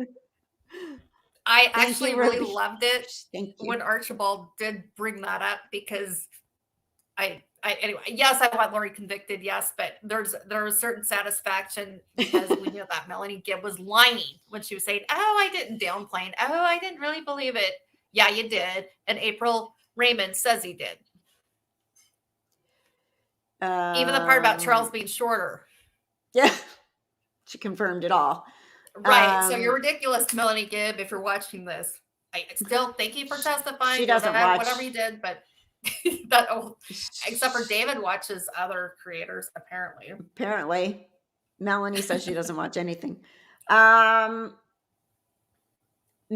Gibb confirmed that. Okay, so they invited April to be a part of the 144,000, but told her she would have to leave her children with their dad. And she said, "No, thank you." Yeah. Weird. Then the cross-examination, the zombie stuff started in 2019, told her about light and dark, and April thought that was unusual, like we all do. It was very unusual, more than unusual, but that's a nice way of putting it for sure. Right. And this one confused me. Maybe you can clear this up. Told April she was a goddess and leader, a gatherer. So is April a goddess, or is Lori saying, "I'm a goddess and you need to come with me because I'm a goddess, a leader, a gatherer"? Or is she saying, "You belong with us because you're a goddess too"? I'm not sure. I don't quite remember. I'll have to go back and look at my notes, because that is an interesting question. Though I did not feel that April testified that she was informed that she was a goddess. It seemed like she would still not quite at that level yet. But of course, that always would change. And, who knows? Probably would have depended on if Chad found April attractive or not. I mean, yeah. So that was the first time she ever met Melanie Gibbs, she said. And then she talked about the Yes. podcast group, Jason, Chad, and Thor. Yes, and Who this I is where still don't yes. know. Did you ever? Because I know we were talking about this. Did you look through your stuff to see if you could remember who Thor was, Kathy? No, I haven't had time though. So But I this is what might we be do able. see Jason Mal brought into the I know, trial. So I've brought it up. I know in somewhere in my videos yeah, something came up about Thor, but it's so there's so much stuff in my brain so of this much to case. Like, remember. So there's a lot that I'm already it's I still have to be. It's just a lot hi, to remember. Francie. That's all. And then Hi, Francie. the next day, Detective Nathan Moffat, again about Charles' shooting. He interviewed Alex Cox at the station. He said there were wounds to Charles' abdomen that traveled to the shoulder, and this is consistent with Charles being shot when he was already on the floor. Right. So that part's true, that he was shot when he was already on the floor. So I'm not sure why there wasn't an arrest. That's still, I mean, he saw that day. This is July. In December, Alex falls over and dies. From July to December, there was no more. It's just terrible. I just really wish they would have arrested them for that. Then those kids would still be alive. Tammy would still be alive, you know? So that was kind of a big boo-boo that Yeah, and I will say I haven't really seen anything from the Chandler Police Department that makes me it's they've got a tough job. It's a tough situation, but yeah, I'm still wondering, why didn't you guys arrest him? I would have arrested him, at least arrested him. You might have But to let then him again, go. it goes with the pattern though that Lori seems to be able to charm her way out of situations over and over. Yeah. But she won't charm her way out of this one. They even drove them back home, and they said that their conversation on the way back home was bizarre. Like they were just all la la la talking about stuff that, like, your husband just died and your brother just shot him. Nope. Another day in paradise kind of conversation, it sounds like. Maybe it was just something that they turned over the evidence they had, and the prosecutor was still like, they still couldn't get a warrant, or and perhaps we'll learn more. So far I haven't learned anything that makes me explain why he wasn't arrested, but I'd love to. No, I think he should have been. But yeah, I mean, if Nathan Moffat saw that day that he was shot, and you could tell that it was while he was laying on the floor, then none of that other stuff even makes any sense. I think that would be good. But I mean, Lori is going to be held responsible for that murder at some point. That's right. Yes, she does. She's been indicted or prosecuted, I guess. So yeah. So right. Lori's going to be in our lives for a little bit longer. I hate to disappoint you all. Go on and on, but it's. I'm still captivated by I don't know why I am. But it's I know I'm not alone. There's so many of us, and yes, and I can now say that I spent 8 days in the same room with that psychopath. Yep. So there's more, but I feel like we're gone so long that I want to switch over to the West case, because we will continue to keep going on I'll this. Come back anytime. Oh yeah, you're anytime you want to have me. I know that you've been really busy, and thank you for having me. I'm always willing to come back, and if anybody ever has a question, please don't be afraid to hit me up on yeah, she's in Discord, you guys. So come in Discord, and you can see the real time. Yeah. Type. Holly with the sore thumbs, but she's going to keep doing it. Right? Well, that's one thing I got complimented on by True Crime Rocket Science. He's like, "Wow, how do you do that?" I'm like, "I don't know." But I like his approach too. So actually, I think if you read Thursday my notes on Thursdays, and if you watch his video, it's really interesting because he wrote down like when she was writing versus when she stopped writing. And then if you compare it, I mean, that could be a video right there. Like Lori's pen when she writes versus when she doesn't write. And it's interesting. But anyway, it's good to see everybody. And I can't wait to hear about the West case too, because I haven't been able, I've just been busy with this. But hey, I'm very interested. So I want to log out so I can hear. Yeah. Well, and maybe we could do a midweek update at some point this week. I'll let you know what's going on with my schedule and stuff. I know that you've been busy it's because there is a lot, and but always feel free to hit me up with any questions always. And but thank you, everybody. Thanks so much. Yes, we really appreciate you, Holly. Good food. Oh, thanks. I've enjoyed it. It's really. I feel like I'm supposed to be. For some reason. Honestly, it's the Lord's work, and I'm glad to do it. So good. Yeah, and we appreciate you very much. All right. Thank you. I'll see you in the chat. Take care. Good night. Okay. Okay. So let's see. I need to go over the West case, and I got to go back and find these notes, which I had earlier. Percy, you got to go lay down. We're not done yet. I think he knows when I say goodbye to people, so he thinks it's time to be done. We're not done. Okay. I'm trying to find the link to, I didn't have it up here. Just give me 1 second. The West case. Oh, hold on. There we go.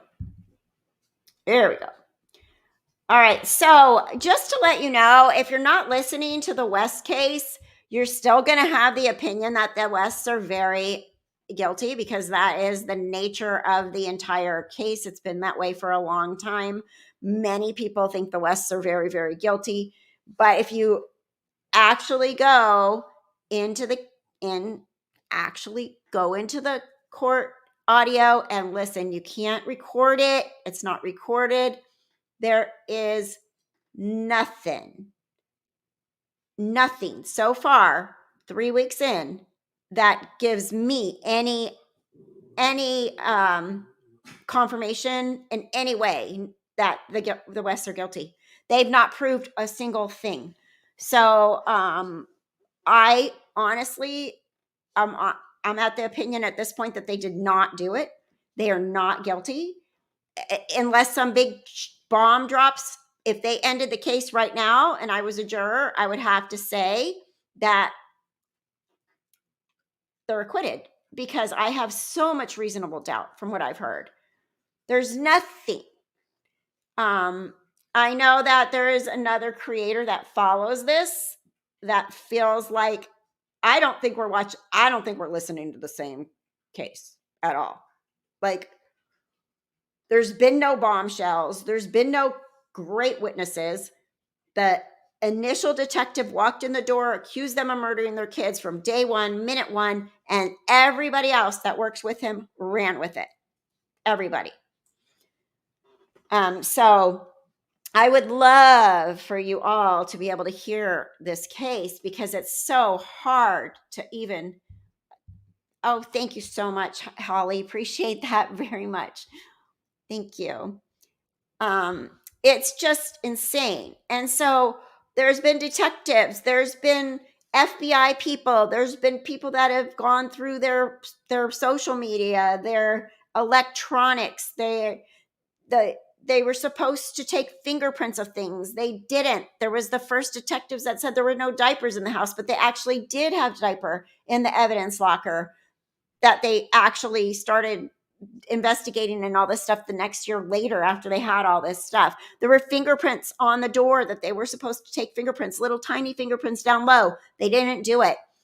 The Cal City cops messed this up horribly.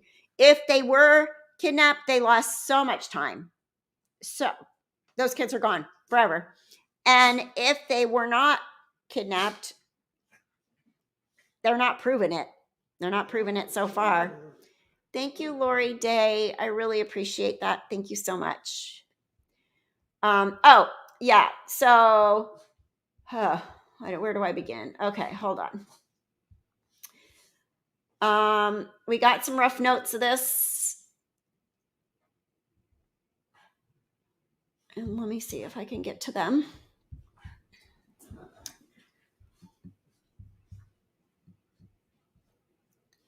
Hold on, I'm still here. Okay, so I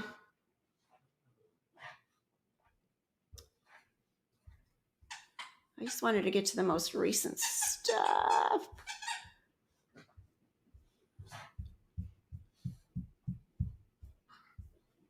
The most recent witness is what I wanted to talk about, because the police officers, the electronic evidence, the surveillance videos shows nothing. Trazelle rode his bike to the store. Trazelle pulled up in a van and went to the store. It's literally not been anything so far. Let's see. Okay, I'm getting there, I swear.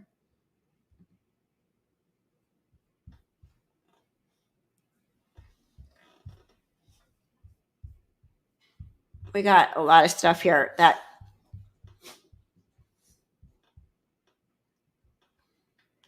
I'm trying to find this witness stuff here. And it was the last day.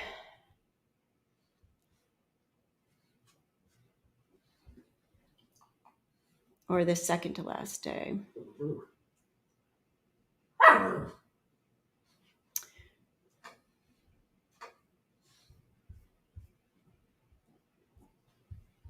I clicked on him this morning, you guys. These are all detectives. The foster mom was interesting. She flat out came out and said that that Ryan Dean, the bio mom, wanted her to adopt these kids, which completely contradicts Ryan Dean's story, because Ryan Dean said that she wants the kids. That's what she went around telling everybody. You guys, stop. Go lay down. Sorry, we got a WrestleMania going on here with two dogs. I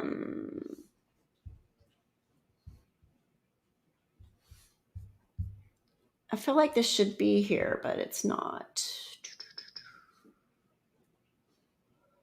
April 16th through 18th. Okay.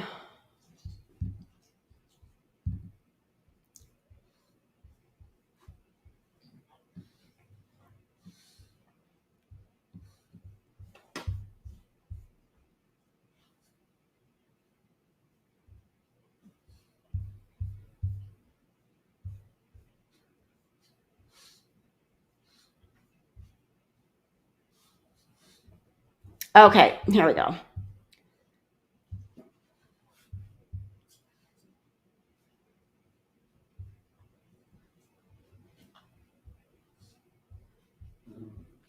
Rosa Espinoza, we'll start with her. She is the manager at the Casa Loma Apartments in Bakersfield, which is where they lived before they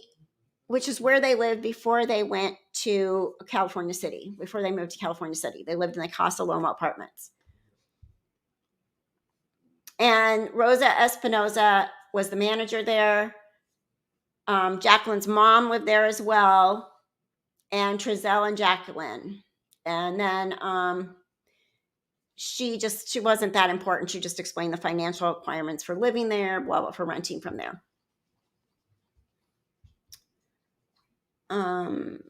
Ralph Mosley was another witness. That's Sincere Oren's bio father. He said that Sincere was born August 4th, 2016.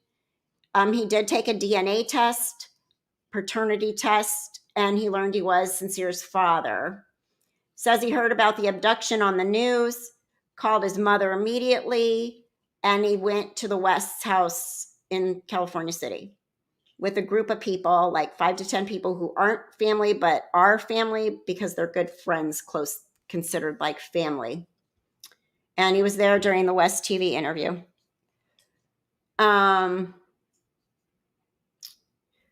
He had never been to California City before, he said, and law enforcement did not seize his phone. They did not take his phone. And they keep asking who TT is. There's somebody named TT, TTTITI or TTTT. He said he never heard of TT. I don't know where TT is going to come into play here, but yes, and he's only seen his son once in his entire life after he found out he was the bio father. That was it. Done, saw him, and never saw him again. So I don't know how this news traveled so fast to all these people that had nothing to do with these actual children ever before, but it did. Maria del Carmen Noriega Salas. She lived in the Casa Loma apartments. So this is one that I thought was really interesting and really bizarre. She needed an interpreter, so it was a little bit garbled between the interpreter talking and the questions being asked and all that, which I have to do at work all the time with an interpreter. And it can be kind of difficult with the interpreter because things aren't understood well a lot. So you have to really kind of repeat and stuff make sure. Anyway, she said she was cleaning her daughter's apartment all day until like 11 o'clock at night. And at 11 o'clock at night, she heard a big thump into the dumpster. And she said she went out and she claims to have seen a man and a woman throw something metal-like away in the dumpster outside the apartments on September 19th, 2022. Now, honestly, I don't understand how everybody can remember these exact incidents on these exact days when the kids went missing in December and nobody ever knew anything about them. But whatever. Apparently she remembers she saw this happen on September 19th, 2022. I guess because 2020, I'm sorry. I guess she remembers that well because that was the day she was cleaning her daughter's apartment from head to toe. And she said she was cleaning it all day. I wish she would come clean my house too, because it sounds like she's a really good cleaner. So she said she didn't go outside to check what the noise was,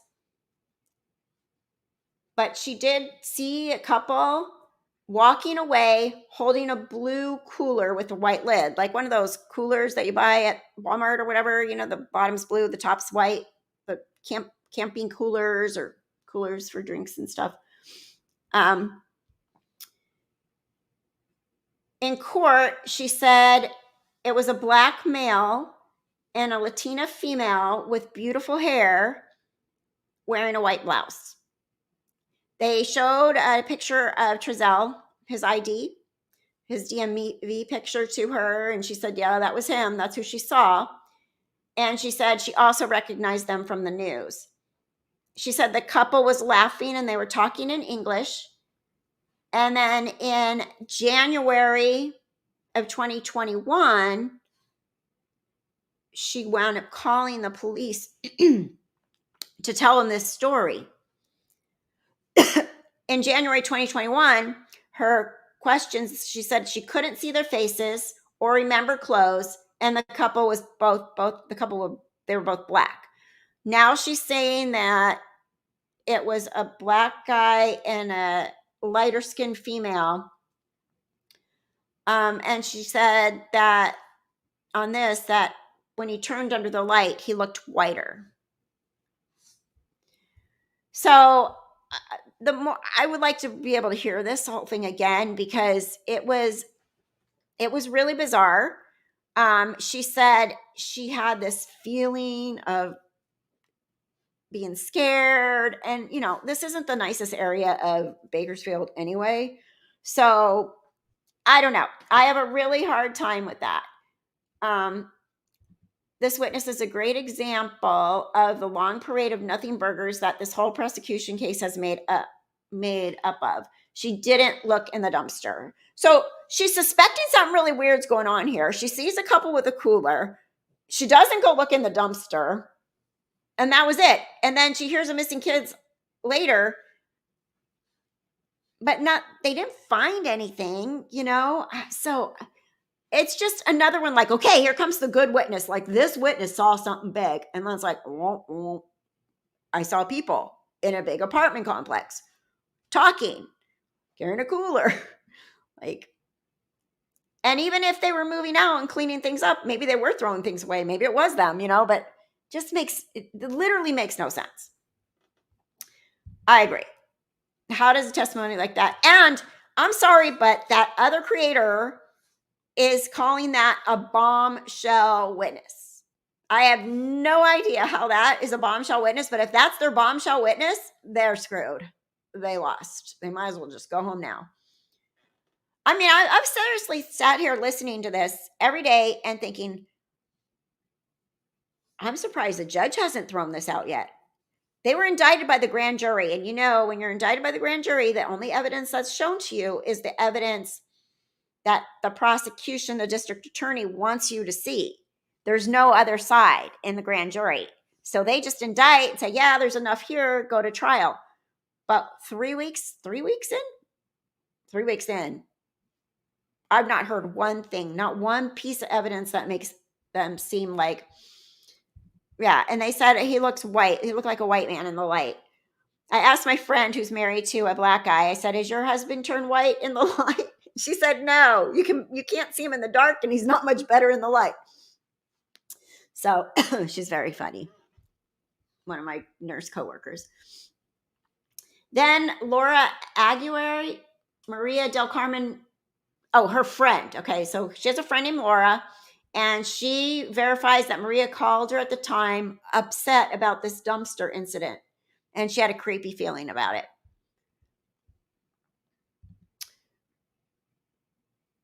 Mama too. I swear I heard the defense almost laugh when they asked if they had questions for some of the witnesses. It's insane. Like they're like, no questions. No, that's okay. Thanks. So the bombshell is they were throwing stuff in a dumpster, but no one saw what it was. Exactly. So, I mean, there is such a thing as people wanting views and stuff. And, I do feel like a lot of people that were following this and really saying they're guilty are not, they're going to die on that hill. They're going to die on that hill. They're going to say that something got screwed up. If the West get acquitted, they're going to blame somebody else. They're still going to believe that the West killed those kids. There's no body, there's no blood, there's no evidence. All the DNA swabs, everything they did, everywhere they went, everything that they seen, there's nothing. Waking up 4 other little children the day after the babies went missing, and one by one with their badge and a gun asking them questions. So I feel like this is like that, if those kids said anything incriminating, I don't believe, we'll just have to see. But I feel like it's like that, what was that preschool one where those people were accused? Right. If you see something, say something, right? So wish the woman had called the police if finding it suspicious. Law enforcement, they could have right away looked in the dumpster. Right. And I'm sorry, these people are not that smart. Like the Wests sat there and be bullied. Like Officer Hansen putting his hand on Jacqueline's thigh under the table when he's questioning her. Putting his hand on the small of her back when he's questioning her, telling her that her family is going to leave her, her kids are going to be gone, the jury is we're going to sit there one day. This is like day one. We're going to sit in trial one day, and there's going to be 12 people that are going to judge you.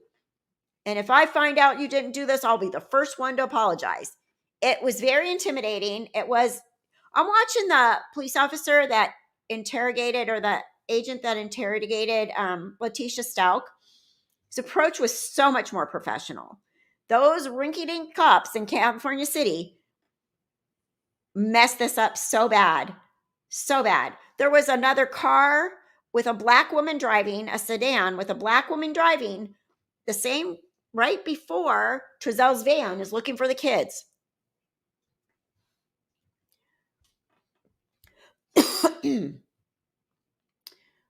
Right, that happened in Bakersfield.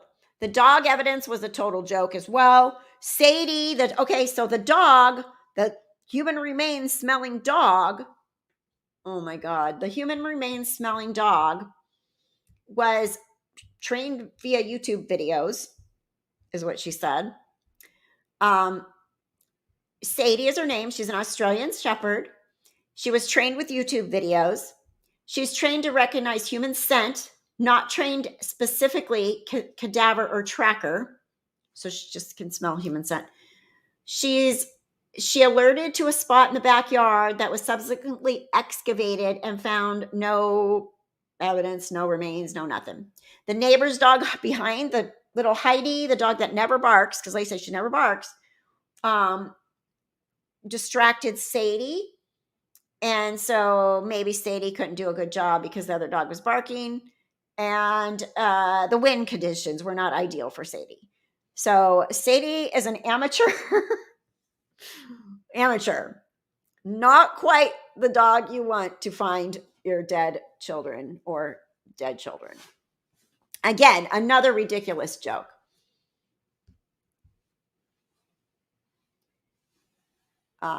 December 21st, there was Paul Hernandez bomb squad with Bakersfield police. He reviewed surveillance from December 21st, 2020, confirmed at around 5:30, Trazelle drives his van out of the driveway and down the street. He watched the entire 24-hour period of the day the boys reported missing. He watched it once. He was looking for movement, people, vehicles, and in cross-examination, he admits he did not follow up on any people or vehicles that he saw in those videos. Detective Kyle McNabb, Bakersfield Police Department. He was tasked with getting surveillance footage from McDonald's and Gasco from December 19th, 2020. McDonald's had no downloadable footage, and McNabb said he couldn't distinguish people in the video that he viewed while at the restaurant. Gasco footage, Trazelle and Jacqueline are seen in the store, no kids. The van has tinted windows, so the kids in the middle and back seat, you wouldn't be able to see them. Detective Philip Richard, BPD, his job. Percy, stop. My dogs. Oh, I know why, because we're late for dinner here. It's 30 minutes past their dinner time. Also tasked with finding surveillance video from credit card records, receipts. He identified a man walking out of Lason's as Trazelle West, and he was by himself. He obtained a receipt for a knife and 2 side straps from the Wooden Nickel Trading Company on December 5th, 2020. And Detective Pace testified the purchase was Trazelle's, but could not explain why the receipt said cash and it was found through credit purchases. So remember, they're saying now their whole new story. They arrested him. They said these kids never made it to California City. So this is after they moved to California City. They find a receipt where he bought a knife. So clearly it has nothing to do with the way that they're presenting this case. Percy, just wait. So yeah. Okay. Would you guys mind if I just would you guys mind if I took like a 5-minute break just to feed them and come right back, because they're going to keep bugging me and I want to finish doing this? That be okay, please? Okay, I'll be right back. Talk amongst yourselves.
All right, sorry, I'm back. Had to feed them, and then my kids texting me. So, thank you so much for putting that up there. I really appreciate that, Pam. Thank you. Yeah, they'll be back in session on Tuesday again. They went out to the California City and Bakersfield locations as well. Okay, so we need to go back further into Detective Hansen, and we can do that again. So I'm just trying to do like the most recent update stuff. But now that we have some really good notes on what happened from the beginning, we can go over those again at one point. So where was I?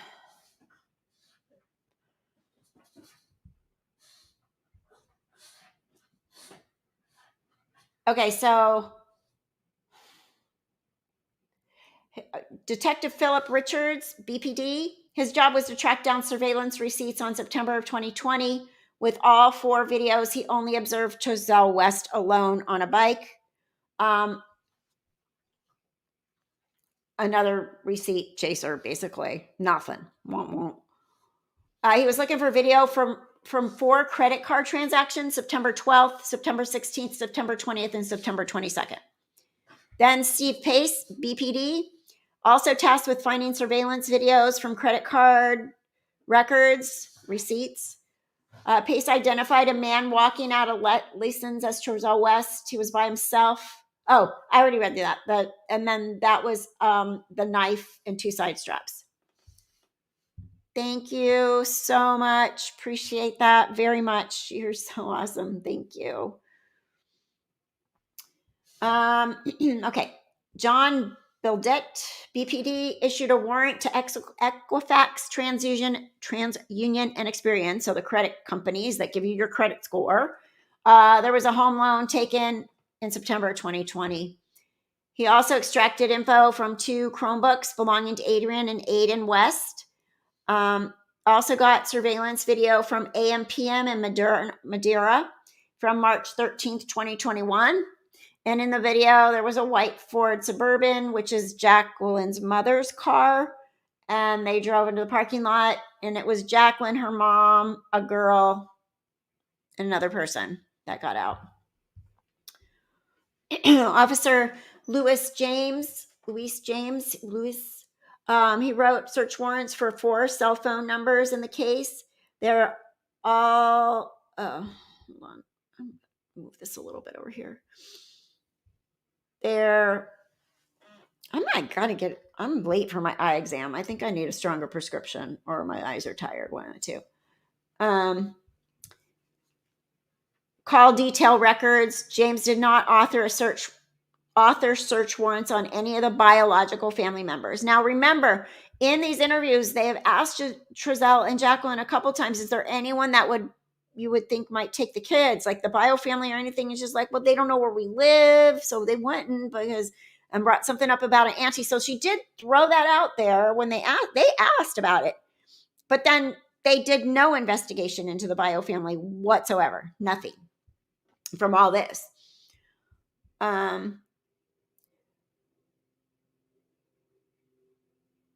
Clifton Taylor, Program Special, Kern County Department of Human Services. When he took the stand, he read a statement. He read a big, long statement. Was like, and the judge was like, well, who told you to read that statement? And it was a big, long statement from the Department of Social Services, where he works, right? Human Services. And the judge said, the county attorney had given him that statement to read. And so the judge said, well, you have to answer all statements or you can be held in contempt. And then he discussed the requirements and regulations for fostering and adopting children in Kern County. Nothing specific to the West case at all. And then the judge did explain to the jury that this guy did nothing wrong and none of the questions posed to Taylor violated anything. So I think the county attorney told him, you read this statement because you cannot specifically say anything. I think when it comes, that's like a law, HIPAA kind of law is what I'm understanding here. Yeah, and she's in the courtroom, so she's obviously not a witness of anything. She's been at the trial, so they could have lied to her for all we know, you know? Oh yeah, they investigated me. Um, right? Um, and then we go into Alfredo Bayaca, criminalist. He testified about his background. He has a BS in biology, second degree in chemistry. He was tasked with taking photos. December 23rd, 4:30 p.m. April Brown actually wrote the report. Ryan Guerrero brought Van to him, asked him to look for large amounts of blood. Nothing, but it says he will come back to talk about collecting things from the van at another time. No fingerprints or DNA. They didn't collect fingerprints or DNA from the van because they didn't feel it was any reason, because they know the kids had been in there at some point anyway. So it wasn't, yeah, you're going to find their DNA in there.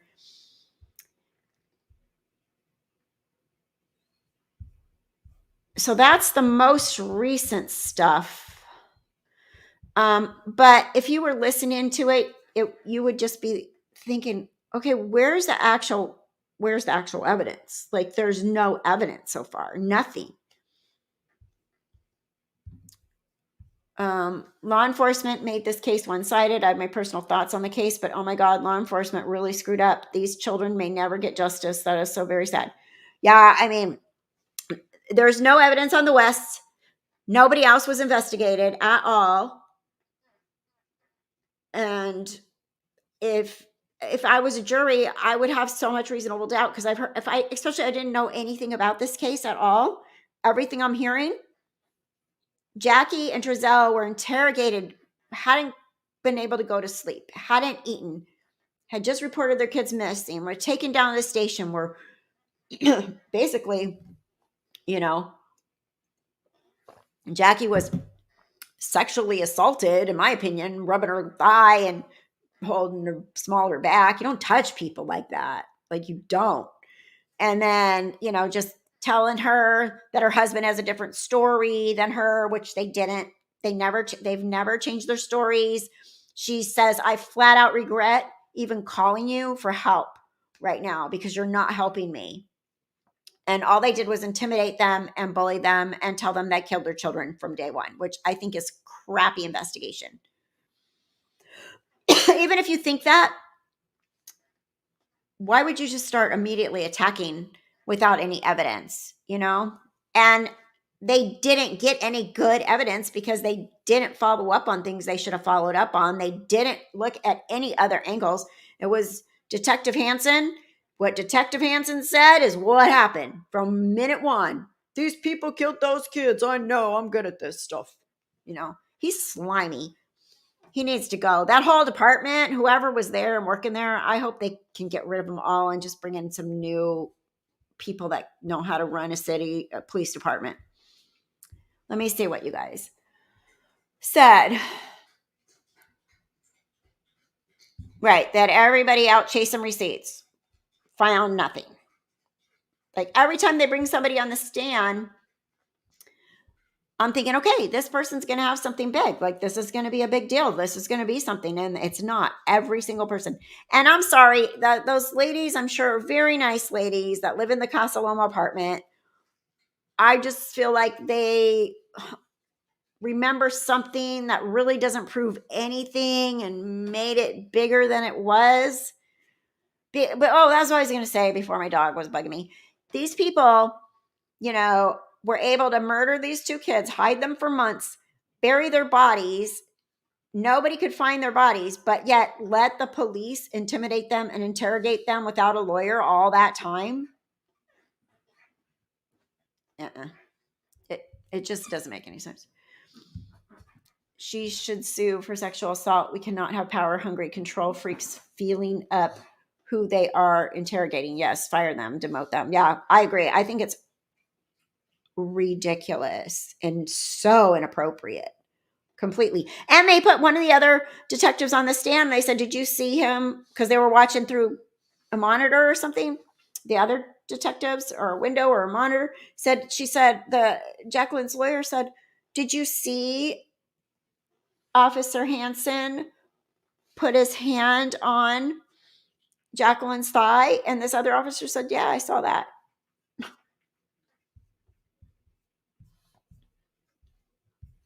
I mean, the whole thing is just really sad. It, like PLM said, it's like a modern day To Kill a Mockingbird. Like, you are on trial and you've been taken away from your children. You had 2 missing children. It's just, in my mind, right, thinking that they're innocent. Their whole lives, young family that just bought their first house, with other people, throwing bricks at their house and yelling at them, and the police telling them they're not allowed to go look, and then letting people yell at them saying you didn't go look for your kids when they told we have the best people out there looking. None of the volunteers that were traipsing all over the place were talked to or gotten names of or anything. So they didn't check the neighbors' houses. They acted like they checked everything. They told Trazelle and Jacqueline that we talked to everybody. We checked, when they didn't. They didn't go back and redo anything. Mike's video, Mike, the guy next door across the field, I guess they did take part of his video, but they did bring up when they were showing that video, we couldn't see it, but they watched that whole entire video of them coming out of the house with the kids in the van that day on the 19th. And they said, could you see if one of the kids was being held in arm? Could you tell the faces of these children? Could you tell who they each were? No. Did you look in the car to see that there were car seats? No. Day one, nothing. The diaper they missed, the fingerprints they missed, the little clothes. They said, oh yeah, there were all sorts of age clothes and small shoes and stuff. None of that. They made it sound. There were presents under the tree. Absolutely 100%. There were presents under the tree that the investigators did later unwrap and take pictures of and everything. There were presents for Orrin and Orson under the tree. So, I don't think you're going to fake it that good. They came up with this wild story, and it's all comes out of Hansen's mouth on day one. Oh, you had to report it now because it's a couple days before Christmas. People were going to start asking questions. I believe there's racism involved too. I believe that for whatever reason, there's a lot of racism for the fact that Trazelle is Black and he's married to, I believe she's Puerto Rican. And I think there's a lot of racism coming with that. Patty Upper, this whole West thing is a joke. Those kids go missing while law enforcement bungles the whole case. Absolutely. And it's not over yet. I don't know what they're going to come out of these kids' mouths, because supposedly this whole case is going to land on the fact that a 6-year-old, a 7-year-old, a 9 and 10-year-old all said that the babies were murdered. And the one officer up there is like, oh, we were looking for babies. Very intimidating talk. Very cocky attitudes. And I just, it's really, I'll tell you one thing. I wouldn't want to live in a city with that kind of police department. It's awful. And where's the FBI? Like, do they not really do anything? Or are they just like, hey, if you need us, give us a little call. We're not really working the case. We're just the FBI. I mean, for whatever reason, they decided after this one woman saw people throwing stuff in a dumpster and talking and walking with a cooler, that's when Bakersfield was going to take over the case, because they decided that Bakersfield is where everything happened.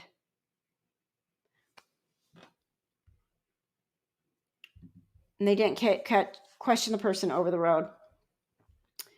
Yes, both bio dads have testified. They both showed up at the house to hang out with the crowd that were harassing the West the 2 days after the disappearance. Yes, both of the bio dads were there that day in that harassment.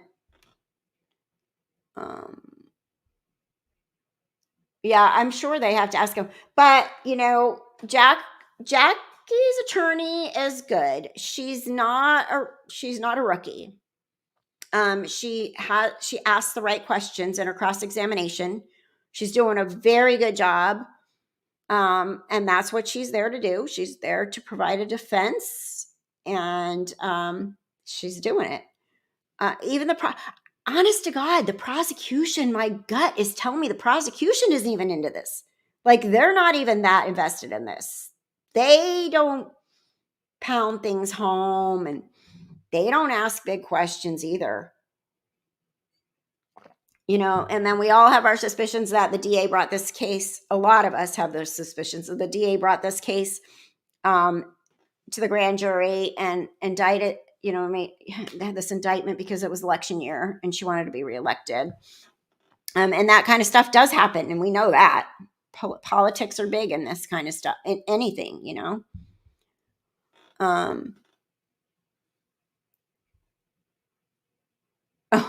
we're back to chat. So yeah, publicity. And and then there's this big huge lawsuit. Both bio family sides, Ryan Dean and her moms, got thrown out. They were trying to win a lot of money. How much were they trying to win? 100,000. And one of the bio dads are trying to win a bunch of money too against the county.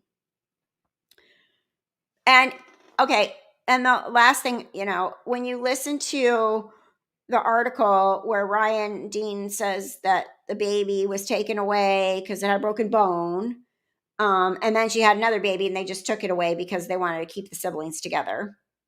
That does not happen. I have people. I'm a high-risk OB case manager, and I deal with a lot of people that her first kids are in foster care, and they've cleaned up their act, and they have another baby, and the baby gets to come home with them and stay with them and live with them, and they get to raise it. I've also had a lot of people that just let their other baby go. They let it go into the system. They don't fight it. And then they have another baby. So that's not necessarily true. They're not, you're going to spit out 6 kids. They're all just going to be like, oh no, we got to thank you.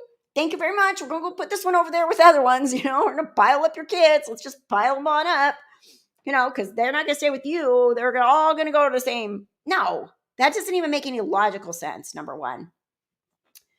And then, but what I was going to say about that is that baby, the first baby, had a broken femur. And if you know what the femur is the thigh bone. It is the bone from the hip to the knee. It's the big bone. It's the big bone. And it's very difficult to break a femur on a child under 1 year old. And they said the number one reason a child that age would have a broken femur is because of child abuse. That's the most likely reason. As kids get older, motor vehicle accidents can cause it, different things like that. But a child that does not walk yet, that is not mobile yet, a femur, it's literally impossible for the baby to break their femur without it being abused. So, how do you lose 2 small children in a matter of minutes? When somebody's going to nab them from you. There's video. They showed the video of the person peeking around the corner that day, peeking around the tree, the person watching them on the 19th. They don't know where, the bio family doesn't know where they live. They clearly knew where they live. Brian Dean's was $40 million thrown out. Couldn't find any info as to whether her father's suit for $100 million has been thrown out too. I think his name is Leaf Dean.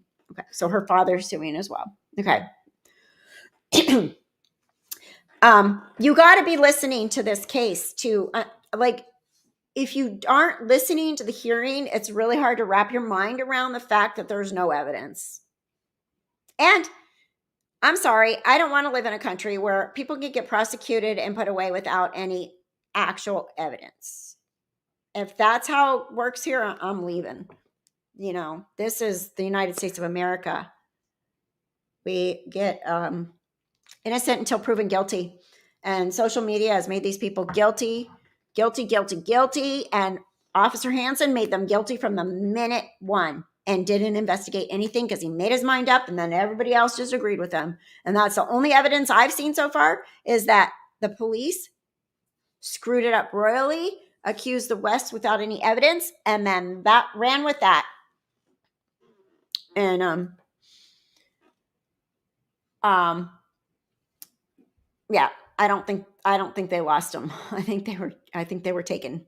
I really do. The more I hear, the more we know. And there's another creator out there that was actually given information that they were taken by the Bio family, and she shut down, said because she got threats after that, and she quit talking about it. So anyway,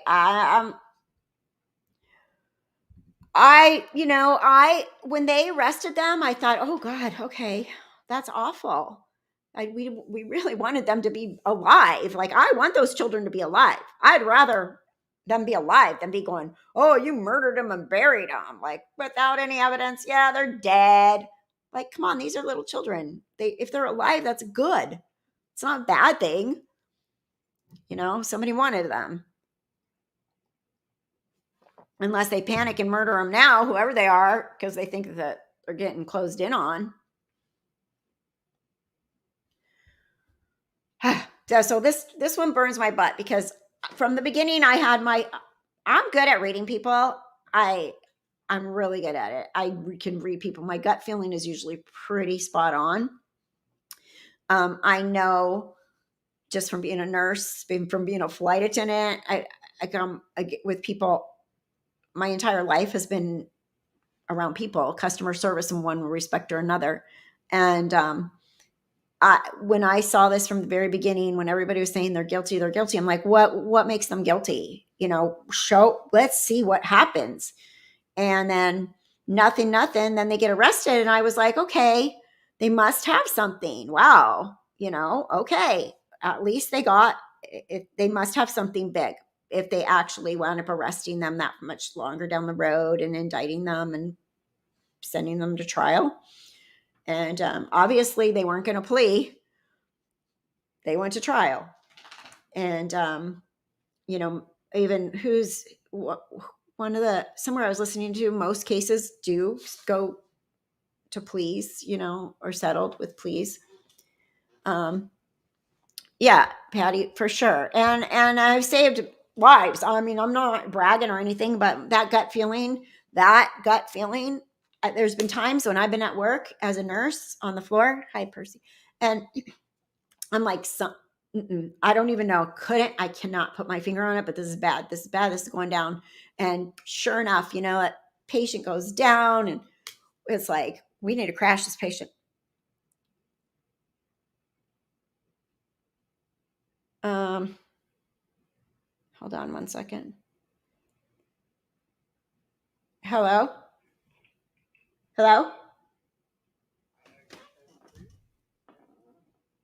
Yes. I'm good. Is there somebody at the gate?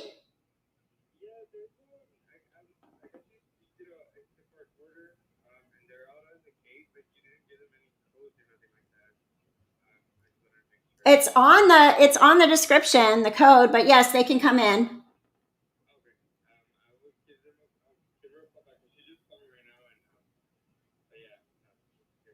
Thanks. Yeah, no, my mom ordered it. It's my mom's groceries.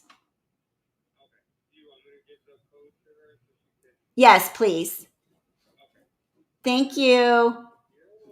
Thanks. Bye. Sorry, guys. Am I still here? Sorry. Oh, my mom and this freaking Instacart stuff that makes me insane. She doesn't know how to give them the code to the gate or tell them that they're supposed to do this or that to get in. And she always seems to order her groceries when I can't help, like when I'm busy, like working or whatever. Anyway, okay. So,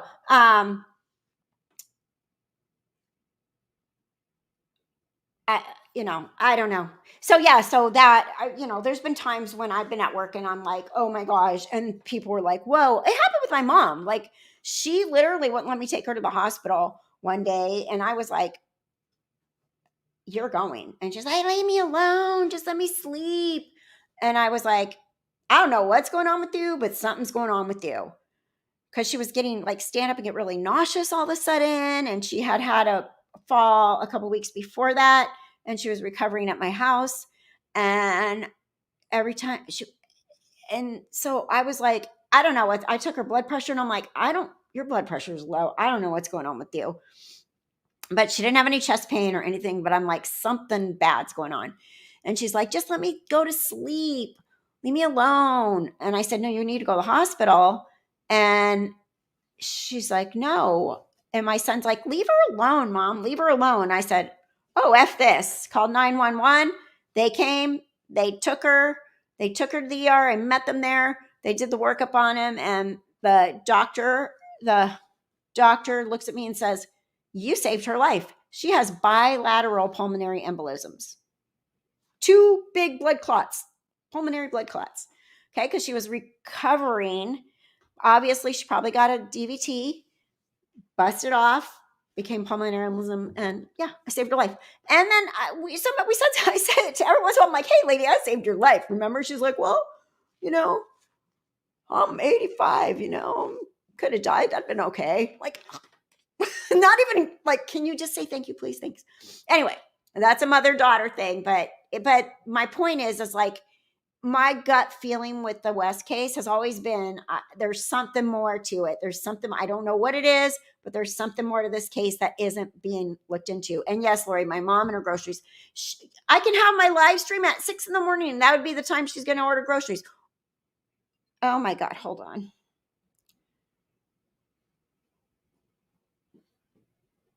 Hello? Hello?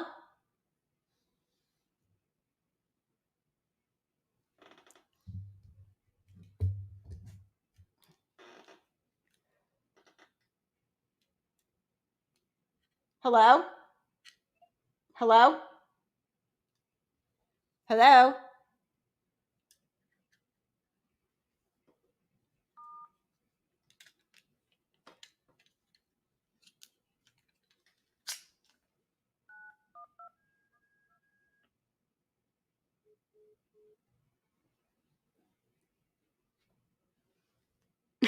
You guys, this is a freaking joke. Hold on, I'm back. I'm still here, I promise.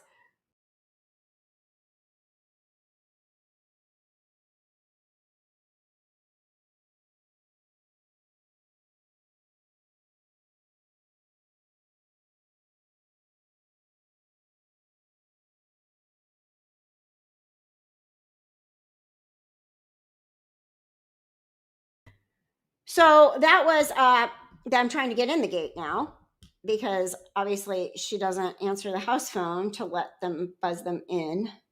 Oh, I need a vacation. Um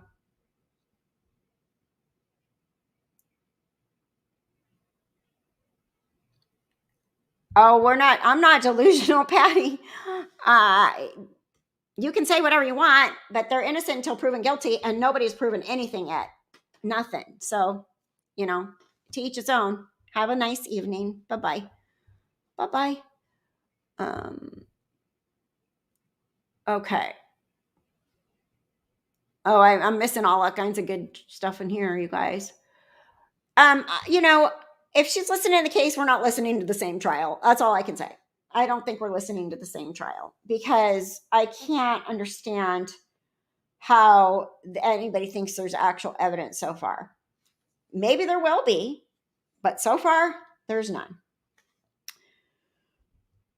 You know, and I know everybody that we're not dummies. You know what I mean? Like, we are intelligent people paying attention to this case very closely. And I do not want to see anybody go to prison for murder that they didn't commit. So let's just see what the evidence shows, because if there's no evidence, they need to be acquitted. And so far, there's no evidence. Maybe they did it too. Maybe they brought him to trial too soon. I don't know. But that's all. Anyway, anything else? I'm all cockeyed because I had to let the guy or the driver in. She's probably very mad that she had to go through all these hoops to get in. My mom better up her tip. I'll tell you that right now, because anybody else I would have left by now. And that's what I'm waiting for sure. I want to hear that. I would love to. I want to hear what the other kids have to say. We haven't heard it yet. It hasn't been brought into court. And if they say something significant that really proves anything, then go, okay. Then we got the right people. I just don't want to see the wrong people be tried for something that they didn't do.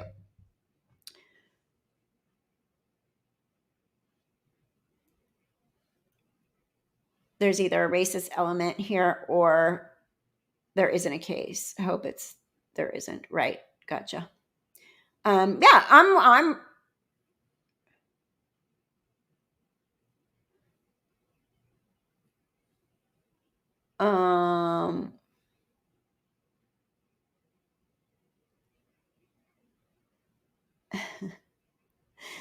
all right. So we've been really, really long.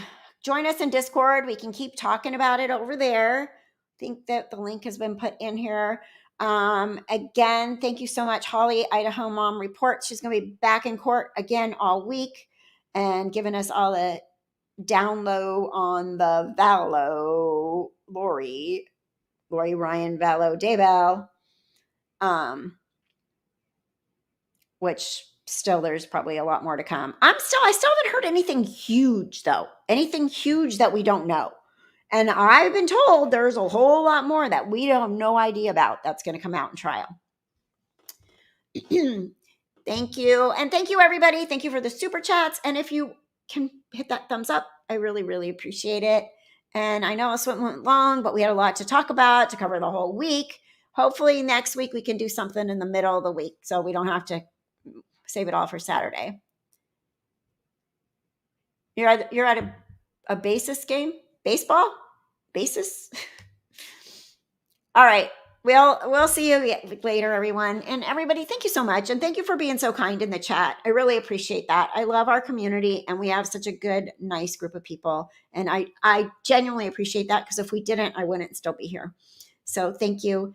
And everybody stay safe and well. And I appreciate you all. And I will see you soon. Oh, there's the doorbell. The Instacart person's here just in time. Bye, everybody.